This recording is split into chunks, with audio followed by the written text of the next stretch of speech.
রাস্তা সংলগ্ন অনেক কালের পুরনো বাড়ি, যার গেট নামক জায়গায় আছে মরচে পড়ে অর্ধভগ্ন দুটি লোহার বিম, যাতে সাজ না হতেই জ্বলে উঠেছে দুইটি টিমটিমে হ্যাচাক বাতির মতো আলো। এই বাড়িটা বয়সের সাথে সাথে কত কালজয়ী ইতিহাস নিজের সাথে বয়ে নিয়ে বেড়াচ্ছে তা শুধু যেন ওই টিমটিমে আলো দুটোই জানে। আমার আব্বা জনাব ইউনুস ছোটখাটো হোমিওপ্যাথি ডাক্তারি জানেন। মালিকানা সূত্রে এই বাড়ি তাঁর। তিনি তার অল্প বয়স্ক স্ত্রী নিয়ে আরো ছোট ছোট বাচ্চা নিয়ে একাই এখানে থাকতেন। তবে তার শাশুড়ি মানে আমার নানি আম্মাও আমাদের সাথেই থাকতেন বেশিরভাগ সময়। যেহেতু সময়টা খুব খারাপ চলছিল, চারিদিকে শত্রুর ভয়, আর ডাক্তারির কাজে তাকে বিভিন্ন সময়ে বাড়ির বাইরে থাকতে হয়, তাই বুদ্ধি করে বাকি ঘরগুলো ভাড়া দিয়ে দেন আব্বা।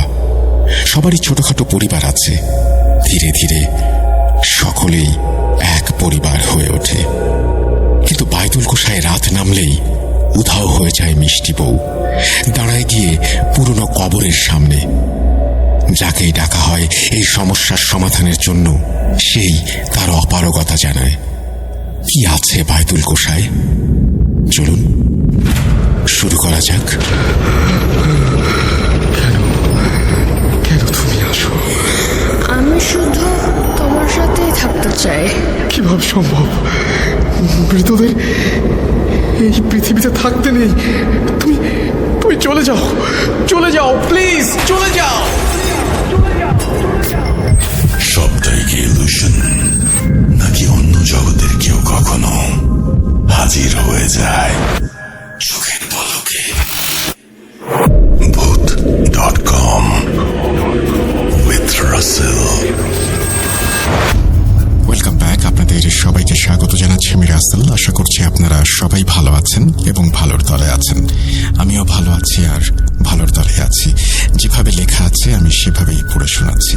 আশা করছি ভালো লাগবে আপনাদের। ছোট বাবু, দাদার কাছে নাকি অনেক জিন ছিল। যা, অনেক জিন ছিল তোকে কে বলেছে? তবে শুনেছি ছিল তো একজন যাদের সাথে তার ভালো বন্ধুত্ব ছিল। দাদার মতো মানুষের সাথে জিনদের বন্ধুত্ব হলো কিভাবে? মানে সেটাও তো একটা ইন্টারেস্টিং ব্যাপার। বলবে আমাকে? সেটা তো বলতে পারি না, তবে আব্বা এইসব নিয়ে আগ্রহ প্রকাশ করতে শুরু করেন একটা ঘটনার পর থেকে। তার আগে কখনোই আব্বাকে জিন নিয়ে তেমন মাথা ঘামাতে দেখিনি। হয়তো সেই ঘটনার পরেই আব্বা কিছু ভেবে জিন সাধনা শুরু করেন। আব্বার ঘটনা পরে বলবো। আগে চাইলে সেই ঘটনাটি বলতে পারি যেটা আব্বা সহ আমাদের সকলের চিন্তা ভাবনাকেই বদলে দিয়েছিল। ঠিক আছে, বলো তাহলে। শুরু হয়েছিল অনেক আগে, তখন আমি অনেক ছোট। আজ এত বছর পরে সব তো মনে নেই, তবে সেই দিনগুলো আজও ভুলতে পারি না। আজও স্মৃতিতে জলজলে হয়ে আছে। শুরুটা হয়েছিল ঠিকই, কিন্তু শেষটা হয়েও যেন শেষ হয়নি আজও। বলতে বলতে ফুপু কেমন আনমনা হয়ে পড়েন। আমি আবার জিজ্ঞেস করি, শুরু হলো শেষ হলো না, কি যাতা বলছো? আমি তো কিছুই বুঝতে পারছি না, একটু বুঝিয়ে বলবে প্লিজ? এইবার ফুপু বলতে শুরু করেন সেই ঘটনা। আপনাদের বোঝার সুবিধার্থে আমি আমার ছোট ফুপুর ভাষায় ঘটনাটি বর্ণনা করব। তবে তার আগে আমি সবাইকে ঘটনার পটভূমি থেকে সরিয়ে নিচ্ছি এবং মূল ঘটনায় যাওয়ার আগে আমি আমার পরিচয় দিতে চাই। আসসালামু আলাইকুম রাসেল ভাই।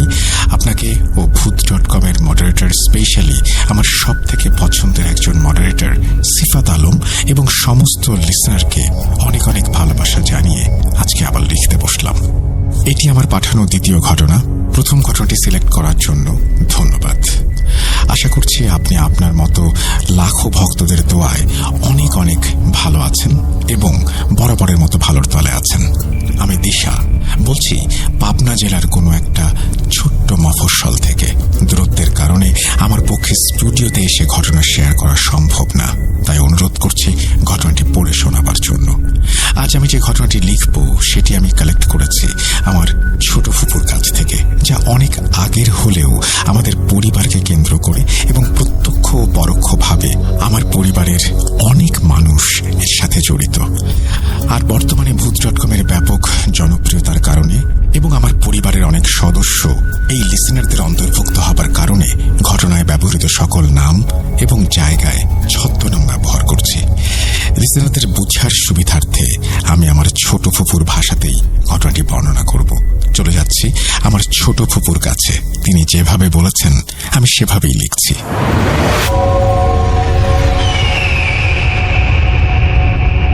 সাল 1971। চারিদিকে যুদ্ধের ডামাডোল। আকাশে বাতাসে শুধু কাকের কাকারব, আর মানুষের মনে পাক হানাদারদের ভীতি জাগিয়ে বসতে শুরু করেছে। দিন গিয়ে রাত আসে, আর সাথে করে নিয়ে আসে এক অনাকাঙ্ক্ষিত সূর্যের প্রত্যাশা, যে সূর্য হয়তো বয়ে আনবে এমন এক সকাল, যে সকালে আকাশ কামানের ধোঁয়ায় কালো না হয়ে সূর্যের সোনালি আলোয় আলোকিত হবে। স্বজন হারানোর কান্নায় বাতাস ভারী না হয়ে বাতাসটা হবে পাখিদের কলকাকলিতে মুখরিত। এমনই একদিন পরন্ত বিকেলে বাতাস যেন বইতে ভুলে গেছে। সারাদিন প্রচন্ড রাগ নিয়ে পৃথিবী নামক গ্রহটাকে জ্বালিয়েও যেন ক্ষান্ত হয়নি সূর্য নামক বস্তুটি। এখন যেন চাপা রোষে গজরাচ্ছে। সেই রশ্মি যেন চারিদিকে ছড়িয়ে পড়েছে এক ভ্যাপসা গা চিটচিটে গরম হয়ে। পাটে বসে থাকতে থাকতে সেও যেন ক্লান্ত হয়ে হেলে পড়েছে দিগন্তের শেষ মাথায়। বাইতুল কোষা বড় রাস্তা সংলগ্ন অনেক কালের পুরনো বাড়ি, যার গেইটে মরচে পড়ে অর্ধভগ্ন দুটি লোহার বিম, যাতে সাজ না হতেই জ্বলে উঠেছে দুইটি টিমটিমে হ্যাচাক বাতির মতো আলো। এই বাড়িটা যে নিজের বয়সের সাথে সাথে না জানা কত কালজয়ী ইতিহাস নিজের সাথে বয়ে বেড়াচ্ছে, এই অবধি এসেছে এই টিমটিমে আলো দুইটি যেন তারই প্রতীক হয়ে চলে আছে। এখানেই 8 ঘর লোকের বাস। আমার আব্বা জনাব ইউনুস ছোটখাটো হোমিওপ্যাথি ডাক্তার, যিনি মালিকানার সূত্রে এই বাড়ি পেয়েছেন। তিনি তার অল্প বয়স্ক স্ত্রী আর ছোট বাচ্চা নিয়ে একা এখানে থাকতেন। তবে তার শাশুড়ি মানে আমার নানি আম্মাও আমাদের সঙ্গেই থাকতেন বেশিরভাগ সময়। সময় যেহেতু খারাপ চলছিল, চারিদিকে শত্রুর ভয়, আর ডাক্তারি কাজে তাকে সময়ে অসময়ে বাড়ির বাইরে থাকতে হয়, তাই বুদ্ধি করে বাকি ঘরগুলো ভাড়া দিয়ে দেন আব্বা। সবারই ছোটখাটো পরিবার আছে। ধীরে ধীরে সকলেই কবে এক পরিবার হয়ে গেছি নিজেরাও বুঝিনি। আমাদের বাড়িটা যেমন দেখছিস তখন এমন ছিল না, অনেকটা পরিবর্তিত হয়েছে। আগে বাড়ির মাঝ সীমানায় ছিল গভীর কুয়া, যা আব্বা বানিয়েছিলেন পানির সুবিধার জন্য। বাঁধানো ছিল তার পার। চারপাশে ছিল ঘরগুলো, এক পাশে ছিল বিশাল কুলবড়ুই গাছ, তার পাশে নির্জন জঙ্গল মতন জায়গা, তার পাশেই ছিল ছোট্ট 2 কামরার এক ঘর, যেখানে থাকতো মিষ্টি বউ আর পবন চাচা, যিনি আমাদের দূর সম্পর্কের আত্মীয় হতেন শুনেছি। তাদের ঘরের পেছন দিক দিয়েই যেতে হতো আমাদের বাড়ির শেষ সীমানায়, যেটা পারিবারিক কবরস্থানের জন্য নির্ধারিত করে রাখা হয়েছিল। ততদিনে 2-1টা কবরও হয়েছিল সেখানে। আমবাগান বলে পরিচিত ছিল জায়গাটা আমাদের কাছে। সেখানে ছিল হরেক রকমের গাছ, যেমন আম, কাঁঠাল, বট, কামরাঙ্গা, তেঁতুল, আরো অনেক ছোট মাঝারি ফলের গাছ, ফুলের গাছ। মনে হতো যেন 1000 বছর পুরনো সেই সব গাছের বাকল। দিনের বেলায়ও সেই জায়গা ছিল কেমন যেন শীতল আর গা ছমছমে। কিন্তু আমরা কোনোদিন তেমন ভাবে ভাবিনি আর চিন্তাও করিনি। এমন ভ্যাপসা প্যাচপ্যাচে গরম ছিল তখন যে আমরা প্রায়ই শেষ বিকেলে সবাই কুয়াতলে বসতাম, গা ভেজাতাম, পা ভেজাতাম। এক বিকেলে বাড়ির বউঝিরা সবাই কুয়াতলায় বসে হাসি তামাশায় মশগুল। কেউ বসে শুধুই গল্প করছে, কেউ বা পানি নিয়ে মিছিমিছি খেলা করছে। বাড়ির পুরুষগুলো তখন নিত্যদিনের মতোই যার যার কাজে বাড়ির বাইরে আছে। এমনই সময় ঘটল আকস্মিক সেই ঘটনা। আমাদের সেই কোণের দিকের ভাড়াটে, নাম মিষ্টি, সবাই আদর করে তাকে ডাকে মিষ্টি বউ। দেখতে যেমন মিষ্টি, তেমন একগোছা কালো চুল সবসময় তার পিঠে এলিয়ে থাকতে দেখেছি। সে হঠাৎই এসে আল্লাহ গো বলে চিৎকার দিয়ে কুয়াপাড়ে জ্ঞান হারায়। ঘটনার আকস্মিকতায় আমরা সবাই হতবিহ্বল হয়ে দাঁড়িয়েছিলাম। তখনই সবার আগে ছুটে যান আমার নানি আম্মা। ছুটে গিয়েই তিনি মিষ্টি চাচির মাথাটি কোলের উপর নিয়ে বসেন আর জ্ঞান ফেরানোর চেষ্টা করতে থাকেন। আমার নানি আম্মার বয়সটা বেশি হলেও তখন বেশ শক্ত সামর্থ্য আর সাহসী ছিলেন। সকল কাজে সবসময় তিনি সাহসিকতার সাথেই সব বিষয় মোকাবেলা করতেন। এই জন্যই হয়তো আমার আব্বা নানি আম্মার হাতে সংসারের ভার দিয়ে নিশ্চিন্ত মনে তার চিকিৎসা কার্য চালিয়ে যাওয়ার সাহসটুকু পেতেন, যেন তিনি মানুষ না কোনো এক বট গাছ যে বয়সের ভারে নুয়ে না পড়ে আজও শক্ত হয়ে দাঁড়িয়ে আছে, আর তার রুগ্ন হাত দুটিতে হাজারো ডালপালার মতন শক্তি। সেই শক্তি দিয়ে এই বাড়িটা আর এর প্রতিটা মানুষকে আড়াল করবে সে সকল বিপদ থেকে। কিন্তু এখন যেন আর পারল না সে। তার শক্তি যেন বয়সের নির্মম কষাঘাতে নির্জীব হয়ে পড়েছে। এমন ভঙ্গিতে সে আমাদের দিকে তাকিয়ে সাহায্যের জন্য ডাকে। এতক্ষণ সবাই যে যার মতো দাঁড়িয়েছিল আর কিং কর্তব্য বিমূঢ় হয়ে দেখছিল কোনো উত্তেজনাপূর্ণ নাটক মঞ্চায়িত হচ্ছে তাদের সামনে। নানি আম্মার ডাকে সবাই সম্বিত ফিরে পেল ঠিকই, কিন্তু দিশা করে উঠতে পারল না তাদের ঠিক কি করা উচিত। যে যার মতো দিক বিদিক শূন্য হয়ে ছোটাছুটি করতে শুরু করলো। নানি আম্মা শুধু অসহায়ের মতো আরো একজন অসহায় জ্ঞানহীন মানুষকে কোলে নিয়ে তার জ্ঞান ফেরানোর ব্যর্থ চেষ্টায় লেগে রইলেন। ঠিক যেমন হঠাৎই মিষ্টি বউ ছুটে এসে অজ্ঞান হয়ে কুয়াপাড়ে পড়েছিলেন, তেমন হঠাৎই তার জ্ঞান যেন ফিরতে শুরু করলো। মিটমিটে চোখ সে ধীরে ধীরে মেলতে শুরু করলো। সে যেন সদ্য জন্ম নেয়া শিশুটি তার কোলে মাথা দিয়ে শুয়ে দুনিয়ার প্রথম আলোটুকু দেখছে। আধো আধো ভাষায় জড়ানো কণ্ঠে বোঝা যায় না কি যেন কি। এমন ভাবে সে জানতে চাইল সে কোথায়, কি করছে, কিভাবে এলো। মিষ্টি বউয়ের জ্ঞান ফিরেছে তাতেই নানি আম্মা এক স্বস্তির নিঃশ্বাস ফেললেন। তার দেখা দেখি বাড়ির সবাই যেন হাঁপ ছেড়ে বাঁচল। এক অনাকাঙ্ক্ষিত বিপদ থেকে আল্লাহ তাদের বাঁচিয়েছেন এই ভেবে সবাই সন্তুষ্ট। তখন চাচির জ্ঞান ফিরতেই নানি আম্মা বেশ শক্তভাবে সবাইকে বললেন তাকে ধরে নিয়ে যাওয়ার জন্য। যেহেতু চাচিদের ঘরটা কুয়ার পার সংলগ্নই ছিল, তাই মেয়ে বউদের খুব বেশি একটা বেগ পেতে হলো না তাকে পাজা খোলা করে নিয়ে যেতে। তখন কারোর চিন্তাই হলো না যে মানুষটা তো তাদের সাথেই বসেছিল খানিক আগেই। হঠাৎ সে এই সাঁঝের সময় আম বাগানের দিক থেকে পাগলের মতো ছুটে আসলো কেন? এই সময় ওই দিকে সে কি করতে গিয়েছিল? কেনই বা অজ্ঞান হয়ে গেল? এই বিপদের সময় চারিদিকে যেখানে নিজেদের বের হওয়াই মুশকিল, সেখানে এখন যদি মিষ্টি বউয়ের জ্ঞান না আসতো, তারা কয়েকজন মেয়ে হয়ে কোথায় যেত? কার কাছে সাহায্য চাইতো? কেই বা আসতো নিজের পরিবার ফেলে অসহায় কয়েকজন মানুষকে বিপদ থেকে বাঁচাতে? এইসব না ভেবেই সবাই চিন্তামুক্ত হলো। কিন্তু নিয়তি, সে তো আল্লাহর এক অদ্ভুত লীলা খেলা। মানুষের নিয়তির অদৃশ্য চাবুকাঘাতে এমন সব কাজ করতে বাধ্য হয় যা হয়তো এক মুহূর্ত আগে তারা ভাবতেও পারত না। এই বাড়ির মানুষগুলোও ভাবতে পারেনি আজকের এই স্বস্তির নিঃশ্বাস কয়েকদিন পর এক আতঙ্ক হয়ে তাদের বুকে চেপে বসবে। এমন সব ঘটনা ঘটতে শুরু করবে যার অশুভ ছায়াতলে ঢাকা পড়বে পুরো বাড়িটাই। সেই দিন এই ঘটনার পর চাচি বদলে যেতে শুরু করলেন। ঘটনার দিন রাতেই পবন চাচা বাসায় আসার পর তাকে নানি আম্মা সব খুলে বলেন। পবন চাচা যেন যতটুকু ভয় পাওয়ার কথা তার চেয়ে একটু বেশি ভয় পেয়ে যান। চাচি ভালো আছেন বলে নানি আম্মা যতই তাকে আশ্বস্ত করার চেষ্টা করুক না কেন, পবন চাচা কিছুতেই মানতে পারছিলেন না। আব্বা রাতে বাসায় আসার পর চাচা আব্বার কাছে যান, সব বলেন আর অনুরোধ করেন যেন তিনি একটিবার মিষ্টি চাচিকে দেখে আসেন। আব্বা বাসায় আসেন বেশ রাত করে। এত রাতে মিষ্টি বউয়ের ঘরে গিয়ে তাকে দেখবেন, হোক সে যতই ছোট বোনের বয়সী, তবু এটাতে তিনি বেশ অস্বস্তি বোধ করছিলেন। কিন্তু পবন চাচার জোরাজুরিতে হার না গিয়ে পারলেন না। কিন্তু গিয়ে তেমন একটা সুবিধা করতে পারেননি তিনি, কারণ গিয়ে দেখেন মিষ্টি চাচি তখন অঘরে ঘুমাচ্ছেন।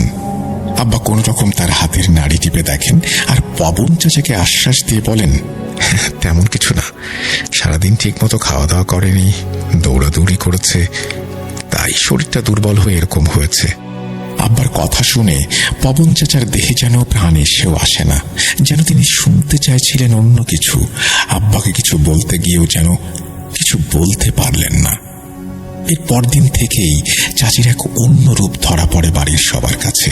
যে মানুষ সারাক্ষণ বকবক করত এখন এখানে আছে, চোখের পলকে আরেক জায়গায় চলে যাচ্ছে। সারাক্ষণ হাসি তামাশায় যেন মুখরিত করে রাখত বাড়িটাকে, সেই মানুষটাকে যেন আজ আর চেনা যায় না। কেমন চুপচাপ আর গম্ভীর হয়ে ভাবছে যেন কিছু একটা, যার চাঞ্চল্যে বিরক্ত হয়ে নানি আম্মা কতদিন সাবধান করেছেন। এমন অস্থিরতা ভালো না। এরকম ভাবে চুল খুলে রাত বিরেতে বাগানের ভেতর দিয়ে এই ঘর সেই ঘর ঘুরে বেড়ানো ভালো না। কখন কোন বদ নজর লাগে কে বলতে পারে। কিন্তু চাচি তা হেসে উড়িয়ে দিয়ে তার স্বভাব সুলভ কোমল কণ্ঠে জবাব দিয়েছেন, এসব কিছুই না, কিছুই হবে না। তিনি একা একা বেশিক্ষণ থাকতে পারেন না। বাড়ির লোকের মুখ না দেখে বেশিক্ষণ থাকলে নাকি তার শরীর খারাপ করে। কি অদ্ভুত কথা! কিন্তু আজ তার সব কথা, হাসি কি যেন তার নির্মম থাবা দিয়ে মুছে দিয়েছে। নিজেকে যেন অদৃশ্য এক লোহার বর্ম দিয়ে আড়াল করে রেখেছেন চারিদিক থেকে। সেই পরীক্ষা সীমানার কাছাকাছি কেউ গেলেও যেন কোনো এক পাহারাদার তার শক্ত হাত দিয়ে এক ঝটকায় সরিয়ে দিচ্ছে তাকে। তার শক্তি উপেক্ষা করে যেন কারো চাচির কাছে যাওয়ার সামর্থ্যটুকুও নেই। প্রথম কদিন সবাই সময় অসময়ে চাচির কাছে গেছে খোঁজ খবর নিতে, কিন্তু চাচি একেবারেই শয্যা নিয়েছেন। খুব প্রয়োজন ছাড়া বিছানা থেকে নামেন না, কোথাও যান না, এমনকি খাওয়া দাওয়াও প্রায় বন্ধই করে দিয়েছেন। কেউ কোনো কথা বললে উত্তরের বদলে শুধু বোবা দৃষ্টি মেলে তাকিয়ে থাকেন প্রশ্নকারীর দিকে। কখনো কখনো তাকাতেনও না, অন্যদিকে মুখ ঘুরিয়ে বসে থাকতেন। পবন চাচার সাথেও কথা বন্ধ করে দেন। শুধু খাওয়ার সময় চাচার হাতে একটু খান, তাও নিজের ইচ্ছা মতো। ইচ্ছা না হলে দিনের পর দিন না খেয়েই পার করে দেন। চেহারার দিকে যেন আর তাকানো যায় না। কয়েকদিনেই যেন চোখ কোটর থেকে বেরিয়ে এসেছে, চোখের নিচে যেন কেউ এক পুঁচ কালি লেপটে দিয়েছে। এভাবেই কেটে যায় বেশ কদিন। সময় তার নিজস্ব গতিতে এগিয়ে চলছিল ধীরে ধীরে। এরপর মিষ্টি চাচিকে ঘিরে সূচনা হয় নতুন এক রহস্যের। ঘটতে থাকে এক নতুন ঘটনা। এক রাতে পবন চাচা মিষ্টি চাচির পাশেই গভীর ঘুমে আচ্ছন্ন ছিলেন। মধ্যরাত্রিরে হঠাৎই চাচার এক অশুভ অনুভূতি হয়। ঘুমের মধ্যেই তার মনে পড়তে থাকে সে যেন অশুভ কোনো কিছুর মধ্যে ডুবে যাচ্ছে ধীরে ধীরে। হঠাৎই তার কান যায় তার ঘরেই মিষ্টি রিনরিনে কণ্ঠে কেউ যেন কোরআন তেলাওয়াত করছে। সেই তেলাওয়াতের সুরের মূর্ছনায় সে যেন ঘুমের মধ্যেই প্রবেশ করে অন্য এক জগতে, যেন এই পৃথিবীর সাথে সকল বন্ধন ছিন্ন হয়েছে তার। সে আর ইহলোকের বাসিন্দা নয়। বিচরণ করতে থাকে আধো ঘুমে আধো জাগরণে অদ্ভুত এক জগতে। হঠাৎ তার মনে হয় এটা সত্যি নয়, তাকে ফিরতে হবে ভেতরে, তাকে দেখতে হবে কি হচ্ছে, খুলতে হবে এই অশুভ অনুভূতির জট। সে চেষ্টা করে চোখ খুলে উঠে বসতে। অদ্ভুত এক শক্তি যেন আষ্টে পৃষ্ঠে জড়িয়ে রেখেছে তাকে, হরণ করেছে তার শরীরের সমস্ত শক্তি। হঠাৎই পাশের জামে মসজিদ থেকে আজানের শব্দ ভেসে আসে কানে, আর হঠাৎ যেন সে তার হারানো শক্তি ফিরে পায়। তার শরীর যেন পাখির পালকের মতো হালকা লাগতে শুরু করে। অস্ফুট স্বরে আল্লাহ বলে উঠে বসতেই সে চোখ খুলে সামনে দেখতে পায় তার বউ মিষ্টি চাচিকে। সেই মিষ্টি রিনরিনে কিন্নর কণ্ঠের চাচি তাকে বলে, আসসালামু আলাইকুম। পবন চাচা অবাক অপলক দৃষ্টিতে তাকিয়ে থাকে চাচির দিকে। যে মানুষ কখনো নামাজ পড়ে না সেই মানুষের পরনে তখন নামাজের পোশাক। কোমর ছাড়িয়ে হাঁটু অবধি নেমেছে তার হিজাব। কি শান্ত মুখখানি, যেন রাজ্যের প্রশান্তি আর শুভ্রতা বিরাজ করছে মুখে। ঠোঁটের কোণে হালকা হাসির রেখা, কিন্তু চোখ দুটো যেন একটু বেশি উজ্জ্বল। সেই চোখের তারায় যেন ঠিকরে বেরোচ্ছে সবকিছু জয় করে ফেলার এক পরম অনুভূতি। চাচা এইসব দেখে যেন সালামের উত্তর দিতে ভুলে গেছেন। চাচিও তার উত্তরের অপেক্ষা না করেই দ্রুত পায়ে অন্যদিকে চলে যায়। সেই শুরু। প্রতি রাতেই চাচা শুনতে পায় সেই সুরেলা কণ্ঠের তেলাওয়াত, আর তার সুর ভেসে ভেসে যেন তার মস্তিষ্কে ঢুকে তার শিরা উপশিরায় জট পাকাতে থাকে। এই সুরের ঘোরে মগ্ন থেকেও যেন তিনি ছটফট করতে থাকেন কোনো কিছু একটা আবিষ্কারের নেশায়। হয়তো কে এইভাবে তেলাওয়াত করেন তাই জানতে চায় তার অবচেতন মন, কিন্তু অদৃশ্য কোনো এক শক্তির কাছে পরাজিত হয়ে নিঃসার দেহে তাকে পড়ে থাকতে হয় বিছানার এক কোণে। এরপর আজানের সাথে সাথে থেমে যায় সবকিছু, হালকা হতে থাকে তার শরীর, আর কাজ করতে শুরু করে তার স্বাভাবিক চিন্তা শক্তি। একটা সন্দেহের ক্ষীণ রেখা তার মনে উদয় হয় ধীরে ধীরে, আর তিনি শুধু ভাবেন এ কি করে সম্ভব। এভাবে বেশ কিছুদিন যায়। পবন চাচা ভাবতে থাকেন এই বাড়িতে যত মানুষ আছে তারা কম বেশি সবাই নিয়মিত নামাজ কালাম পড়ে, কোরআন তেলাওয়াত করে। চাচা সবার কাছে মোটামুটি পরিচিত, কিন্তু যে আওয়াজ তিনি রোজ রাতে শুনতে পান সেই আওয়াজের উৎস তিনি কিছুতেই খুঁজে পান না। কার গলার এমন সুরের তিলাওয়াত ঠিক ঠাহর করতে পারেন না তিনি। শুধু একজনের তিলাওয়াতই তিনি শোনেননি কখনো, কিন্তু সে কিভাবে তেলাওয়াত করবে ভাবেন পবন চাচা। তবে কি সেই? কিন্তু তা কি করে হয়, কিভাবে সম্ভব? একদিন পবন চাচা আব্বাকে ডেকে সবকিছু বলেন। আব্বা শুনে শুধু বিড়বিড় করে বলেন, হে আল্লাহ, তোমার লীলা বোঝা দায়, এও কি সম্ভব? পবন চাচা সেদিন রাতে আব্বার কথা মতো ঘুমানোর আগে অজু করেন, পাক পবিত্র পোশাক পরে গায়ে সুগন্ধি লাগান। এরপর এক গ্লাস পানিতে সূরা ফালাক, সূরা নাস আর আয়াতুল কুরসি পড়ে 3 বার ফোঁ দিয়ে বিসমিল্লাহ বলে পানিটা পান করেন। এরপর ডান দিকে কাত হয়ে শুয়ে পড়েন। নিত্যদিনের মতোই তাকিয়ে দেখেন মিষ্টি চাচি তখন গভীর ঘুমে অচেতন। দেখতে দেখতে চাচাও ঘুমিয়ে পড়েন এক সময়। শেষ রাতের দিকে যথা সময়ে পবন চাচার ঘুম ভাঙে। চোখ বন্ধ অবস্থাতেই তিনি বুঝতে পারেন রোজ রাতের মতোই চাচি তার পাশে নেই আছো। আজও তিনি রোজ রাতের মতোই পাশ ফেরার চেষ্টা করলেন, কিন্তু আজ আর তাকে কোনো বেগ পেতে হলো না। সাহস করে অস্ফুট স্বরে আল্লাহু আকবার বলেই এক লাফে উঠে বসেন চাচা। সামনেই তাকিয়ে দেখেন এক অভূতপূর্ব দৃশ্য। তার থেকে কয়েক গজ দূরে একটা জায়নামাজে মিষ্টি চাচি বসে এক মনে কোরআন পড়ছেন। চাচার এমন আকস্মিকভাবে উঠে বসা, তাকে দেখে ফেলা, এসবে তিলাওয়াতের সামান্য বিঘ্ন ঘটল বলে তার মুখ দেখে মনে হলো চাচার। কিন্তু খানিক বাদেই চাচা খেয়াল করলেন চাচির চোখ আর কোরআনের দিকে নেই। সে সেই চলচলে দৃষ্টিতে নিষ্পলকভাবে চাচার দিকেই তাকিয়ে আছে। চাচার মনে হলো যেন সে এই জগতের কেউ নয়, যেন স্বর্গরাজ্য থেকে নেমে আসা এক রানী, যে এই দুনিয়ায় কারো অধীনে থাকতে আসেনি, এসেছে শুধুই রাজত্ব করতে। এইভাবে কতক্ষণ কেটে গেছে খেয়াল নেই পবন চাচার। হঠাৎ ধীর পায়ে চাচিকে তার দিকে এগিয়ে আসতে দেখে বাস্তবে ফিরে আসেন তিনি। চাচি চাচার সামনে এসেই আবার লম্বা করে একটি সালাম দেন, আসসালামু আলাইকুম। তারপর সেই আগের মতোই ঠোঁটের কোণে সূক্ষ্ম হাসির রেখা নিয়ে চাচার দিকে একটি তীক্ষ্ণ দৃষ্টি দিয়ে তাকিয়ে বলেন, আমার তেলাওয়াত সুন্দর না? যেন পবন চাচা আর নিজের মধ্যে নেই, সম্মোহিত হয়েছেন কোনো এক অজানা রহস্যময় জাদুতে। তার মধ্যে বাস করছে অন্য কেউ। এমন ভঙ্গিতে খুব আস্তে বলেন, মাশাআল্লাহ। এভাবে যেন অনন্তকাল। একসময় ফজরের আযান কানে গেল তার। আস্তে করে বিছানায় পিঠ এলিয়ে দিলেন তিনি। হয়তো ঘুমিয়ে গেলেন বা জ্ঞান হারালেন, সে কথা আর বলতে পারেননি চাচা। পরের দিন খুব ভোরে উঠেই চাচা আব্বাকে ডেকে আমবাগানের এক পাশে নিয়ে যান, আর উত্তেজিত গলায় ফিস ফিস করে বলেন গত রাতের ঘটনা। আব্বা সব শুনে বলেন, আল্লাহর কাছে সাহায্য চাও, এই সম্পর্কে আমার কোনো ধারণা নেই। আমি কোনো সমাধান দিতে পারছি না তোমাকে, তবে দিন কয়েকের মধ্যে আমি শহরের বাইরে যাব একটা কাজে। সেখানে একজন হুজুর আছেন, আমার বন্ধু মানুষ।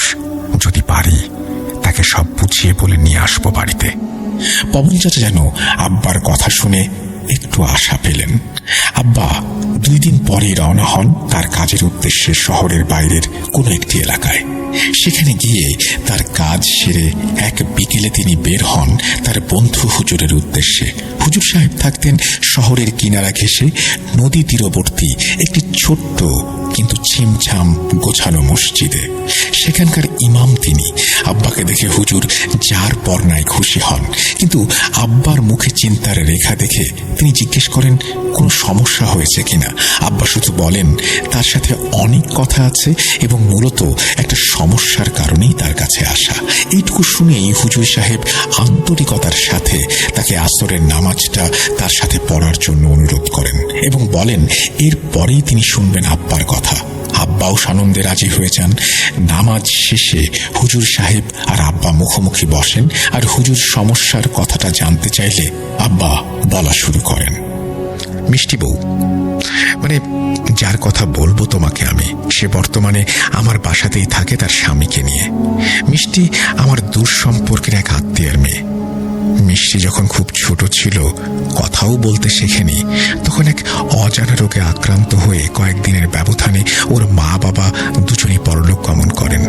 এরপর মিষ্টির এক আত্মীয়ার কাছে অতি অযত্নে বেড়ে ওঠে মিষ্টি। ভালো করে খেতে পড়তেও দিত না মেয়েটাকে ওরা।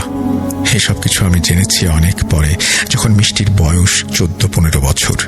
ভাগ্যের এক অদ্ভুত পরিহাসের মাধ্যমে মিষ্টির দায়িত্ব আমার কাঁধে এসে পড়ে। সে এক অন্য ঘটনা, অন্য একদিন বলবো বন্ধু।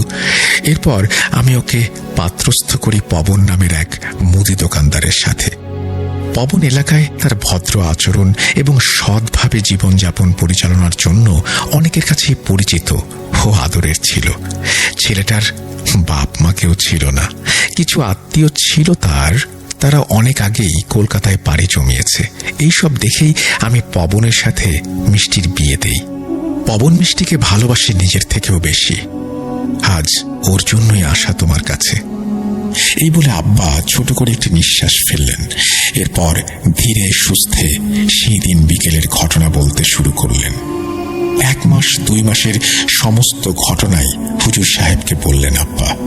সব শুনে স্বাভাবিকভাবেই হুজুর প্রশ্ন করেন, কোরআন তেলাওয়াত করা তো ভালো কথা, সবই ঠিক আছে। সে হয়তো আল্লাহর কামিল হয়েছে, হিদায়াত দিয়েছেন আল্লাহ তাকে, তাই সে এরকম আল্লাহর ইবাদতে মশগুল থাকেন।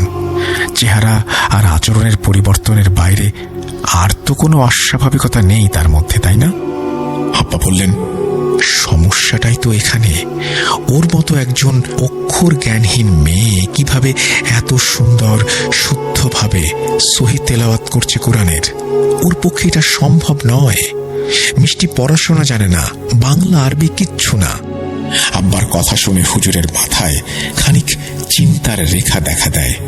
এরপরেই হুজুর হালকা একটু হেসে বলেন, ইউনুস, এমনও তো হতে পারে মেয়ে অন্য কোনোখানে কোরআন শিখেছে, তোমাদের অগোচরে হতে পারে না? আব্বা আর একটু জোর গলায় বলেন, না, এটা হতে পারে না। মিষ্টি যেভাবে যেখানে বড় হয়েছে সেখানে ওর ঠিকভাবে খাওয়া পড়াই জুটত না, অক্ষর জ্ঞানটুকুও পায়নি। আর ও খুব মিষ্টি স্বভাবের মেয়ে, মনটা খুব সহজ সরল। কোনোদিন একটা মিথ্যে কথাও বলেনি কাউকে, কারো ক্ষতি করেনি। আমাদের বাড়িতেই থাকা শুরু করে যবে থেকে আমি ওকে আমার কাছে এনেছি। তবে এখানেও কোনোদিন কোরআন শেখার কোনো সুযোগ পায়নি। আর ওর মতো শুদ্ধ করে তেলাওয়াত অন্য কেউ তো দূরের কথা, আমিও পারি না। এই পর্যন্ত শুনে হুজুর সাহেব কিছুক্ষণ চুপ থাকেন। তারপর শান্ত মুখে আব্বাকে আশ্বাস দিয়ে বলেন বাসায় চলে যেতে। তিনি আগামী বৃহস্পতিবার যাবেন একবার। আব্বা এত দেরি করে যাওয়ার কথা শুনে একটু ইতস্তত করে কিছু বলতে যাওয়ার আগেই হুজুর তাকে সান্ত্বনা দিয়ে বলেন, তার যতদূর মনে হয়েছে খুব বেশি একটা চিন্তার কিছু নেই। আব্বাও যেন নিশ্চিন্ত মনে বাসায় চলে যান। আসলে একজন নিরক্ষর মেয়ে, যার বাংলা, ইংরেজি, আরবি কোনো বিষয়ে কোনো অক্ষর জ্ঞান নেই, তার পক্ষে মাত্র কয়েকদিনের মধ্যে আরবি শিখে নেওয়াটা এবং এত সুন্দর করে তেলাওয়াত করাটা আসলে যে স্বাভাবিক নয়। বলতে গেলে পুরো বিষয়টাই হুজুর ঠিক ততটা আমলে নেননি তখন। আব্বা এরপর বাসায় চলে আসেন এবং পবন চাচা সহ সবাইকে জানান পুরো বিষয়টা। এর 2 দিন পর নানি আম্মা এক সন্ধ্যায় খেয়াল করেন মিষ্টি চাচিদের ঘর সম্পূর্ণ অন্ধকার হয়ে আছে।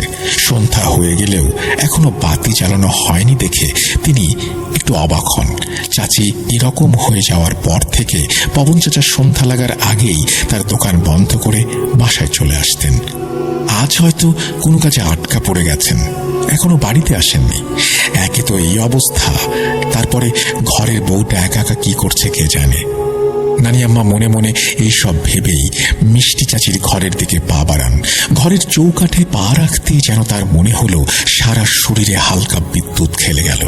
আগেই বলেছি, আমার নানি আম্মা ছিলেন বাড়ির সব থেকে মুরব্বী, আর তিনি ছিলেন 5 ওয়াক্ত নামাজি। বেশ পরহেজগার মানুষ হিসেবেই পরিচিত ছিলেন এলাকায়। সবাই তাকে বেশ সমীহ করে চলত তার দৃঢ় অবিচলিত মনোবল, শক্ত সামর্থ্য চেহারার জন্য। মনের দিক থেকে এতটা সাহসী একজন মানুষও যেন হালকা বিচলিত হয়ে পড়ল আচমকা এই অনুভূতিতে। একটু থেমে যেন বোঝার চেষ্টা করলেন কি হলো এটা, কিন্তু পরক্ষণেই হেসে উড়িয়ে দিয়ে বিসমিল্লাহ বলে ডান পা বাড়িয়ে ঘরে প্রবেশ করেন। বাইরে সবে সাজ লাগতে শুরু করেছে। কমলা রঙের সূর্যের গোলাটা পাটের ওপারে পড়ে গিয়েও যেন উঁকি দিয়ে দেখছে এখনো। কিভাবে তার চোখ বোঝার সাথে সাথেই সারা পৃথিবী ঢেকে যাবে গাঢ় কালো অন্ধকারে। তার মিটমিটে হালকা কালচে লাল আলো এখনো চারিদিকে ছড়িয়ে আছে, তাতে বাইরে সবই স্পষ্ট দেখা যায় এখনো। কিন্তু মিষ্টি চাচির ঘরের মধ্যে যেন অন্ধকার একটু বেশি বলেই মনে হলো নানি আম্মার। জমাট বাঁধা অন্ধকারের থেকে বড় হয়ে দাঁড়ালো তার অনুভূতিটা। কিছুক্ষণ আগের সেই অশুভ অনুভূতিটা যেন ফিরে এসেছে, আষ্টে পৃষ্ঠে জড়িয়ে ধরেছে তাকে। হঠাৎ ঘাড়ের কাছে হালকা সুরসুরানি অনুভব করলেন তিনি। এক ঝটকায় ঘুরে দাঁড়িয়ে দেখার চেষ্টা করেন কোনো অজানা আততায়ীকে, কিন্তু নিরেট কালো অন্ধকার ছাড়া তিনি চোখে আর কিছুই দেখতে পান না। হঠাৎ কি মনে করে তিনি সামনের দিকে এগোনোর চেষ্টা করেন, তখনই বুঝতে পারেন তার পা আটকে গিয়েছে কোনো অদৃশ্য শিকলে।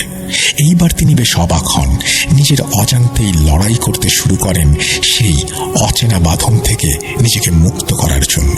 তিনি নিজেকে বোঝাতে থাকেন কত শতবার এই ঘরে তিনি এসেছেন। এই ঘরের প্রতিটা কোণা তার নিজের অঙ্গ প্রত্যঙ্গের মতোই পরিচিত। কিন্তু আজ কেন তার এমন অনুভূতি হবে? আজ কেন তার মনে হচ্ছে তার পা তার নিজের পা নয়? সে শুনতে চাইছে না তার কথা। এই সবই কি তার মনের ভুল, নাকি এই ঘরে আশ্রয় নিয়েছে কোনো অদৃশ্য শক্তি? তাদের অজান্তেই বসবাস করছে, তার অশুভ ছায়া বিছিয়ে রেখেছে এই ঘরের প্রতিটি কোণায়। এইভাবে কতক্ষণ গেছে নানি আম্মার খেয়াল নেই। একটা সময় তিনি ঘোরের মধ্যে চলে গিয়েছিলেন হয়তো। এখানে যে আসলেই অশুভ কিছু বাসা বেঁধেছে এ যেন তার সাহসী যুক্তিবাদী মন মানতে চাইছিল না এত সহজে। হঠাৎই তিনি যেন সমস্ত বাঁধন মুক্ত হয়ে যান, কিন্তু কেউ যেন তার দিকে এগিয়ে আসছে। সেই ঘন অন্ধকারেও তার অস্তিত্ব যেন একদম পরিষ্কার বুঝতে পারলেন নানি আম্মা। ভয় এবার যেন একদম এক লাফে তার গলার মধ্যে এসে জাঁকিয়ে বসল। দম আটকে আসতে চাইল তার।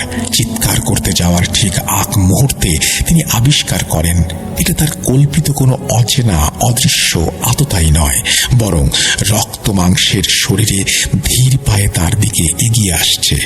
কাছে আসতেই তিনি চিনতে পারেন তাকে। দেখতে পান হাতে একটি মোমবাতি নিয়ে এগিয়ে আসছেন চাচা।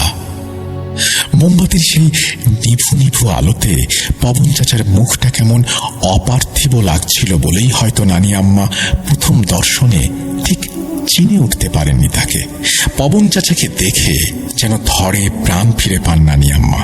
তাকে দেখেই ব্যস্ত পায়ে জলদি তার কাছে যান আর তাকে বলেন খারাপ কিছু একটা হয়তো হতে চলেছে, তার মনটা কু ডাকছে। জলদি করে ঘরের আলো জ্বালাতে বলেন আর মিষ্টি বউ কোথায় আছে তাকে খুঁজে বের করতে বলেন। পবন চাচা মাত্রই দোকান থেকে ফিরেছেন। বাইরে থেকে ঘর অন্ধকার দেখে তার মনেও একটু ভয় বাসা বেঁধেছিল। 2-1 দিন ধরেই একটি বিষয় তার কাছে খুব অস্বাভাবিক লাগছিল, কিন্তু কথাটা কাউকে তিনি বলেননি। সময়ে অসময়ে ঘরের বাতি ফিউজ হয়ে যাচ্ছে। প্রথম দিন স্বাভাবিকভাবে নিলেও পরের দিন যখন নতুন বাতি কিনে এনে লাগানোর সঙ্গে সঙ্গে তার চোখের সামনে এক বিকট শব্দে বাতিটা ভেঙে ছিটকে পড়ে ঘরের মেঝেতে, তখনই তিনি প্রথম ভয়টা পান। কিন্তু কাউকে কিছু না বলে নিঃশব্দে তিনি একটার পর একটা বাতি বদলাতে থাকেন।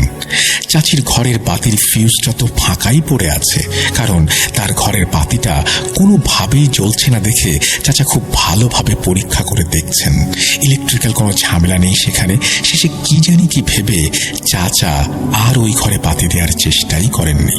আজও দোকানে যাওয়ার আগে সব পরীক্ষা করে গিয়েছেন কোথাও কোনো সমস্যা ছিল কিনা, কিন্তু বাসায় ঢুকেই আবার সব অন্ধকার দেখে বুঝেই নিয়েছিলেন পুরো ব্যাপারটা। তাই মোমবাতি জ্বালিয়েই ঘরে ঢোকেন তিনি। এরপর এক হাতে মোমবাতি আর এক পাশে নানি আম্মাকে নিয়ে খুঁজতে থাকেন মিষ্টি চাচিকে। ঘরের কোথাও তাকে পাওয়া যায় না। এক অজানা আশঙ্কায় কেঁপে ওঠে পবন চাচার বুকটা। ঘর থেকে বেরিয়ে নানি আম্মাকে খুব শান্ত অথচ চাপা স্বরে বলেন, আমি জানি ও কোথায় আছে। নানি আম্মা উৎকণ্ঠিত হয়ে পবন চাচার দিকে তাকিয়ে থাকেন। পবন চাচা ধীর পায়ে মোমবাতি নিয়ে আম বাগানের দিকে এগোতে থাকেন। একটু পর নানি আম্মাও চাচার পিছু নেন। চাচা নিঃশব্দে হেঁটে চলেন।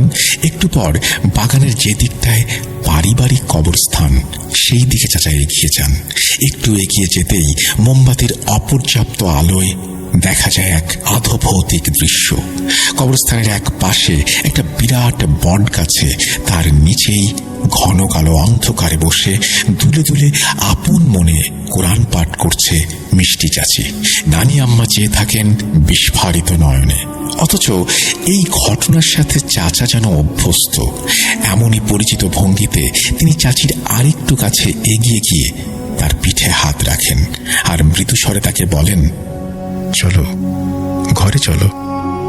চাচি যেন এক অবোধ বালিকা যে ভুল করে ভুল পথে চলে এসেছে, তার আপনজনের দেখা পেয়ে সেই লক্ষ্মী বালিকাটির মতো তার হাত ধরে ধীর পায়ে এগিয়ে যেতে থাকেন নিজ গন্তব্যের উদ্দেশ্যে।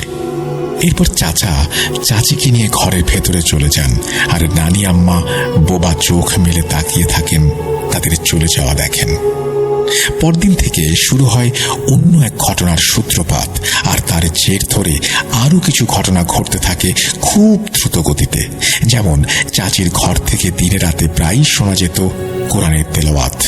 মাঝে মাঝে যখন প্রকৃতি নীরব হয়ে থাকে তখন শোনা যায় তার তীক্ষ্ণ চিৎকার। মাঝে মাঝে যেন কারো সাথে কথোপকথন করছেন এমন ভঙ্গিতে খুব জোরে জোরে কথাবার্তা চালিয়ে যেতে থাকেন।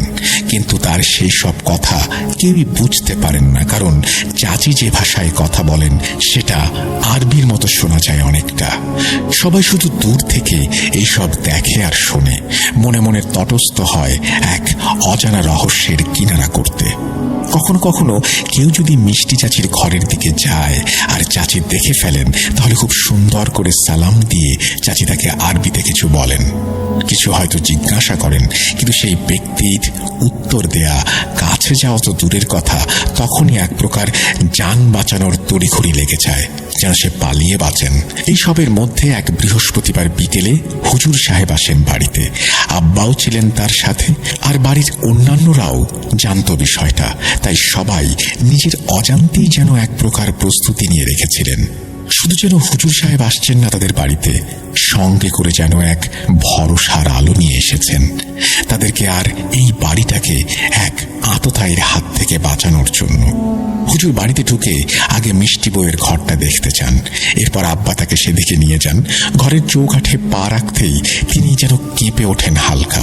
আব্বা জিজ্ঞাসা করেন সব ঠিক আছে কিনা। হুজুর শুকনা মুখে বলেন তিনি এখানে দাঁড়াবেন না, অন্য কোথাও যেন তার বসার ব্যবস্থা করা হয়। আব্বা তাকে নিয়ে আমাদের বসার ঘরে বসান। হুজুর একটু দম নেন, এরপর আব্বার উদ্দেশ্যে তাকিয়ে বলেন, আমি সবটা তো বুঝতে পারিনি, তবে যতটুকু বুঝেছি তাই বলবো। তার আগে তোমাদের কারো কিছু বলার থাকলে আমাকে বলতে পারো, তাহলে আমার জন্য ব্যাখ্যা দেওয়ার সুবিধা হবে। এই বলে তিনি মাথা নিচু করেন। আব্বা বলেন তা যা বলার আগেই বলেছেন, এখন অন্য কেউ যদি কিছু বলতে চায় বলতে পারে। পবন চাচা এই কথা শুনে একটু নড়ে চড়ে বসেন। এরপর একটু আনমনা হয়ে হুজুরকে সালাম দিয়ে বলা শুরু করেন। বিয়ের আগে আমি মিষ্টিকে কখনো দেখিনি। এখানে আমার আত্মীয় পরিজন কেউ না থাকায় ডাক্তার ভাইকে আমি নিজের ভাইয়ের মতোই দেখেছি। তাই তিনি বলাতে আমি কোনো খোঁজ খবর নেওয়ার প্রয়োজন বোধ করিনি। কোনো প্রকার আপত্তি ছাড়াই আমি বিয়েতে মত প্রকাশ করি। বিয়ের আগেই ভাই আমাকে বলেন মিষ্টি অক্ষর জ্ঞানহীন, কিন্তু এটা নিয়ে সত্যি বলতে আমার কোনো আপত্তি ছিল না।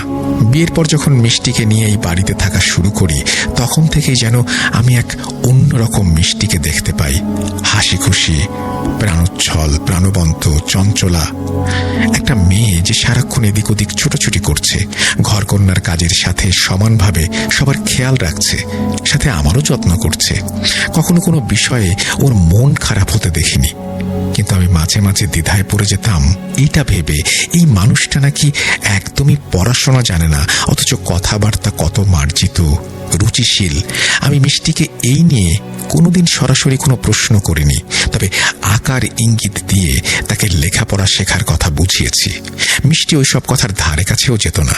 অনেক কষ্টে আমি ওকে ওর নামটা লিখতে শিখিয়েছিলাম। প্রথম যেদিন দেখলাম ও হাতে কিছু একটা নিয়ে উল্টা দিক হয়ে কিছু একটা বিড়বিড় করে পড়ছে, আমি প্রথম ধাক্কাটা খেলাম। ভাবলাম ও কি আমাকে মিথ্যে বলল? কাছে যেতেই যেন ভূত দেখার মতো চমকে উঠে দাঁড়ানোর চেষ্টা করলো। ওর এলোমেলো হাত থেকে পড়তে গিয়েও ধরে ফেললাম যখন বইটা, দেখলাম সেটা একটা কোরআন শরীফ, যা আমার পুরনো বইয়ের ট্রাঙ্কে ছিল। সেটা ওর হাতে দেখে, পড়তে দেখে আমি খুব অবাক হই, কিন্তু কোনো প্রশ্ন করার সুযোগ না দিয়েই খুব বিরক্তির একটা ভাব নিয়ে মিষ্টি ওইখান থেকে সরে পড়ে। আমি পরে ডাক্তার ভাইকে ডেকে জিজ্ঞাসা করি আসলেই মিষ্টি পড়াশোনা জানে কিনা।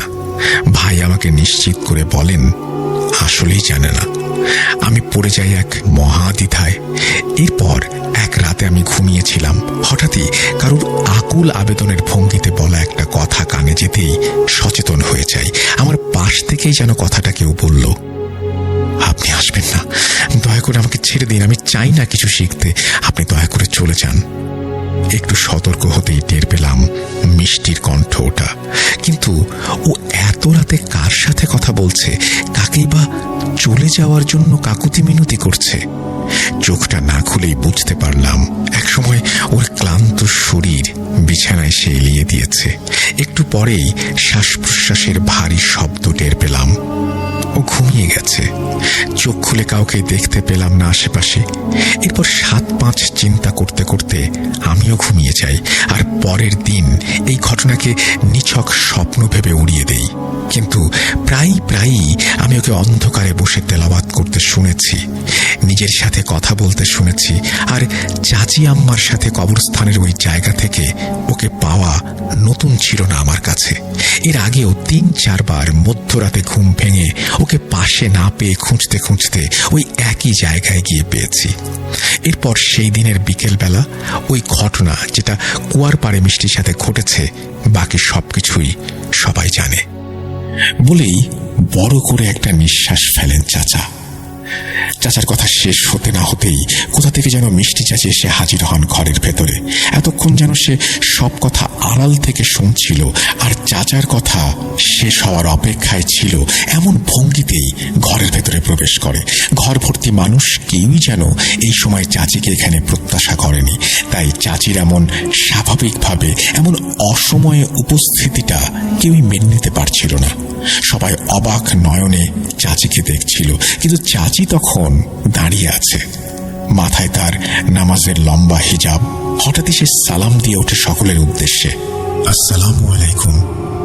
সবাই আরেক দফা অবাক হয়, এক অজানা ভয়ে আতঙ্কিত হয়ে আরেকটু সেঁটে যায় একজন আরেকজনের সাথে। পবন চাচা সহ সবাই তখন ভাবছে, এ কে? চাচির বেশে এ কি কোনো মানুষ, নাকি অন্য কোনো জগতের বাসিন্দা? এমন কণ্ঠ কি এই দুনিয়ার কোনো মেয়ের হতে পারে?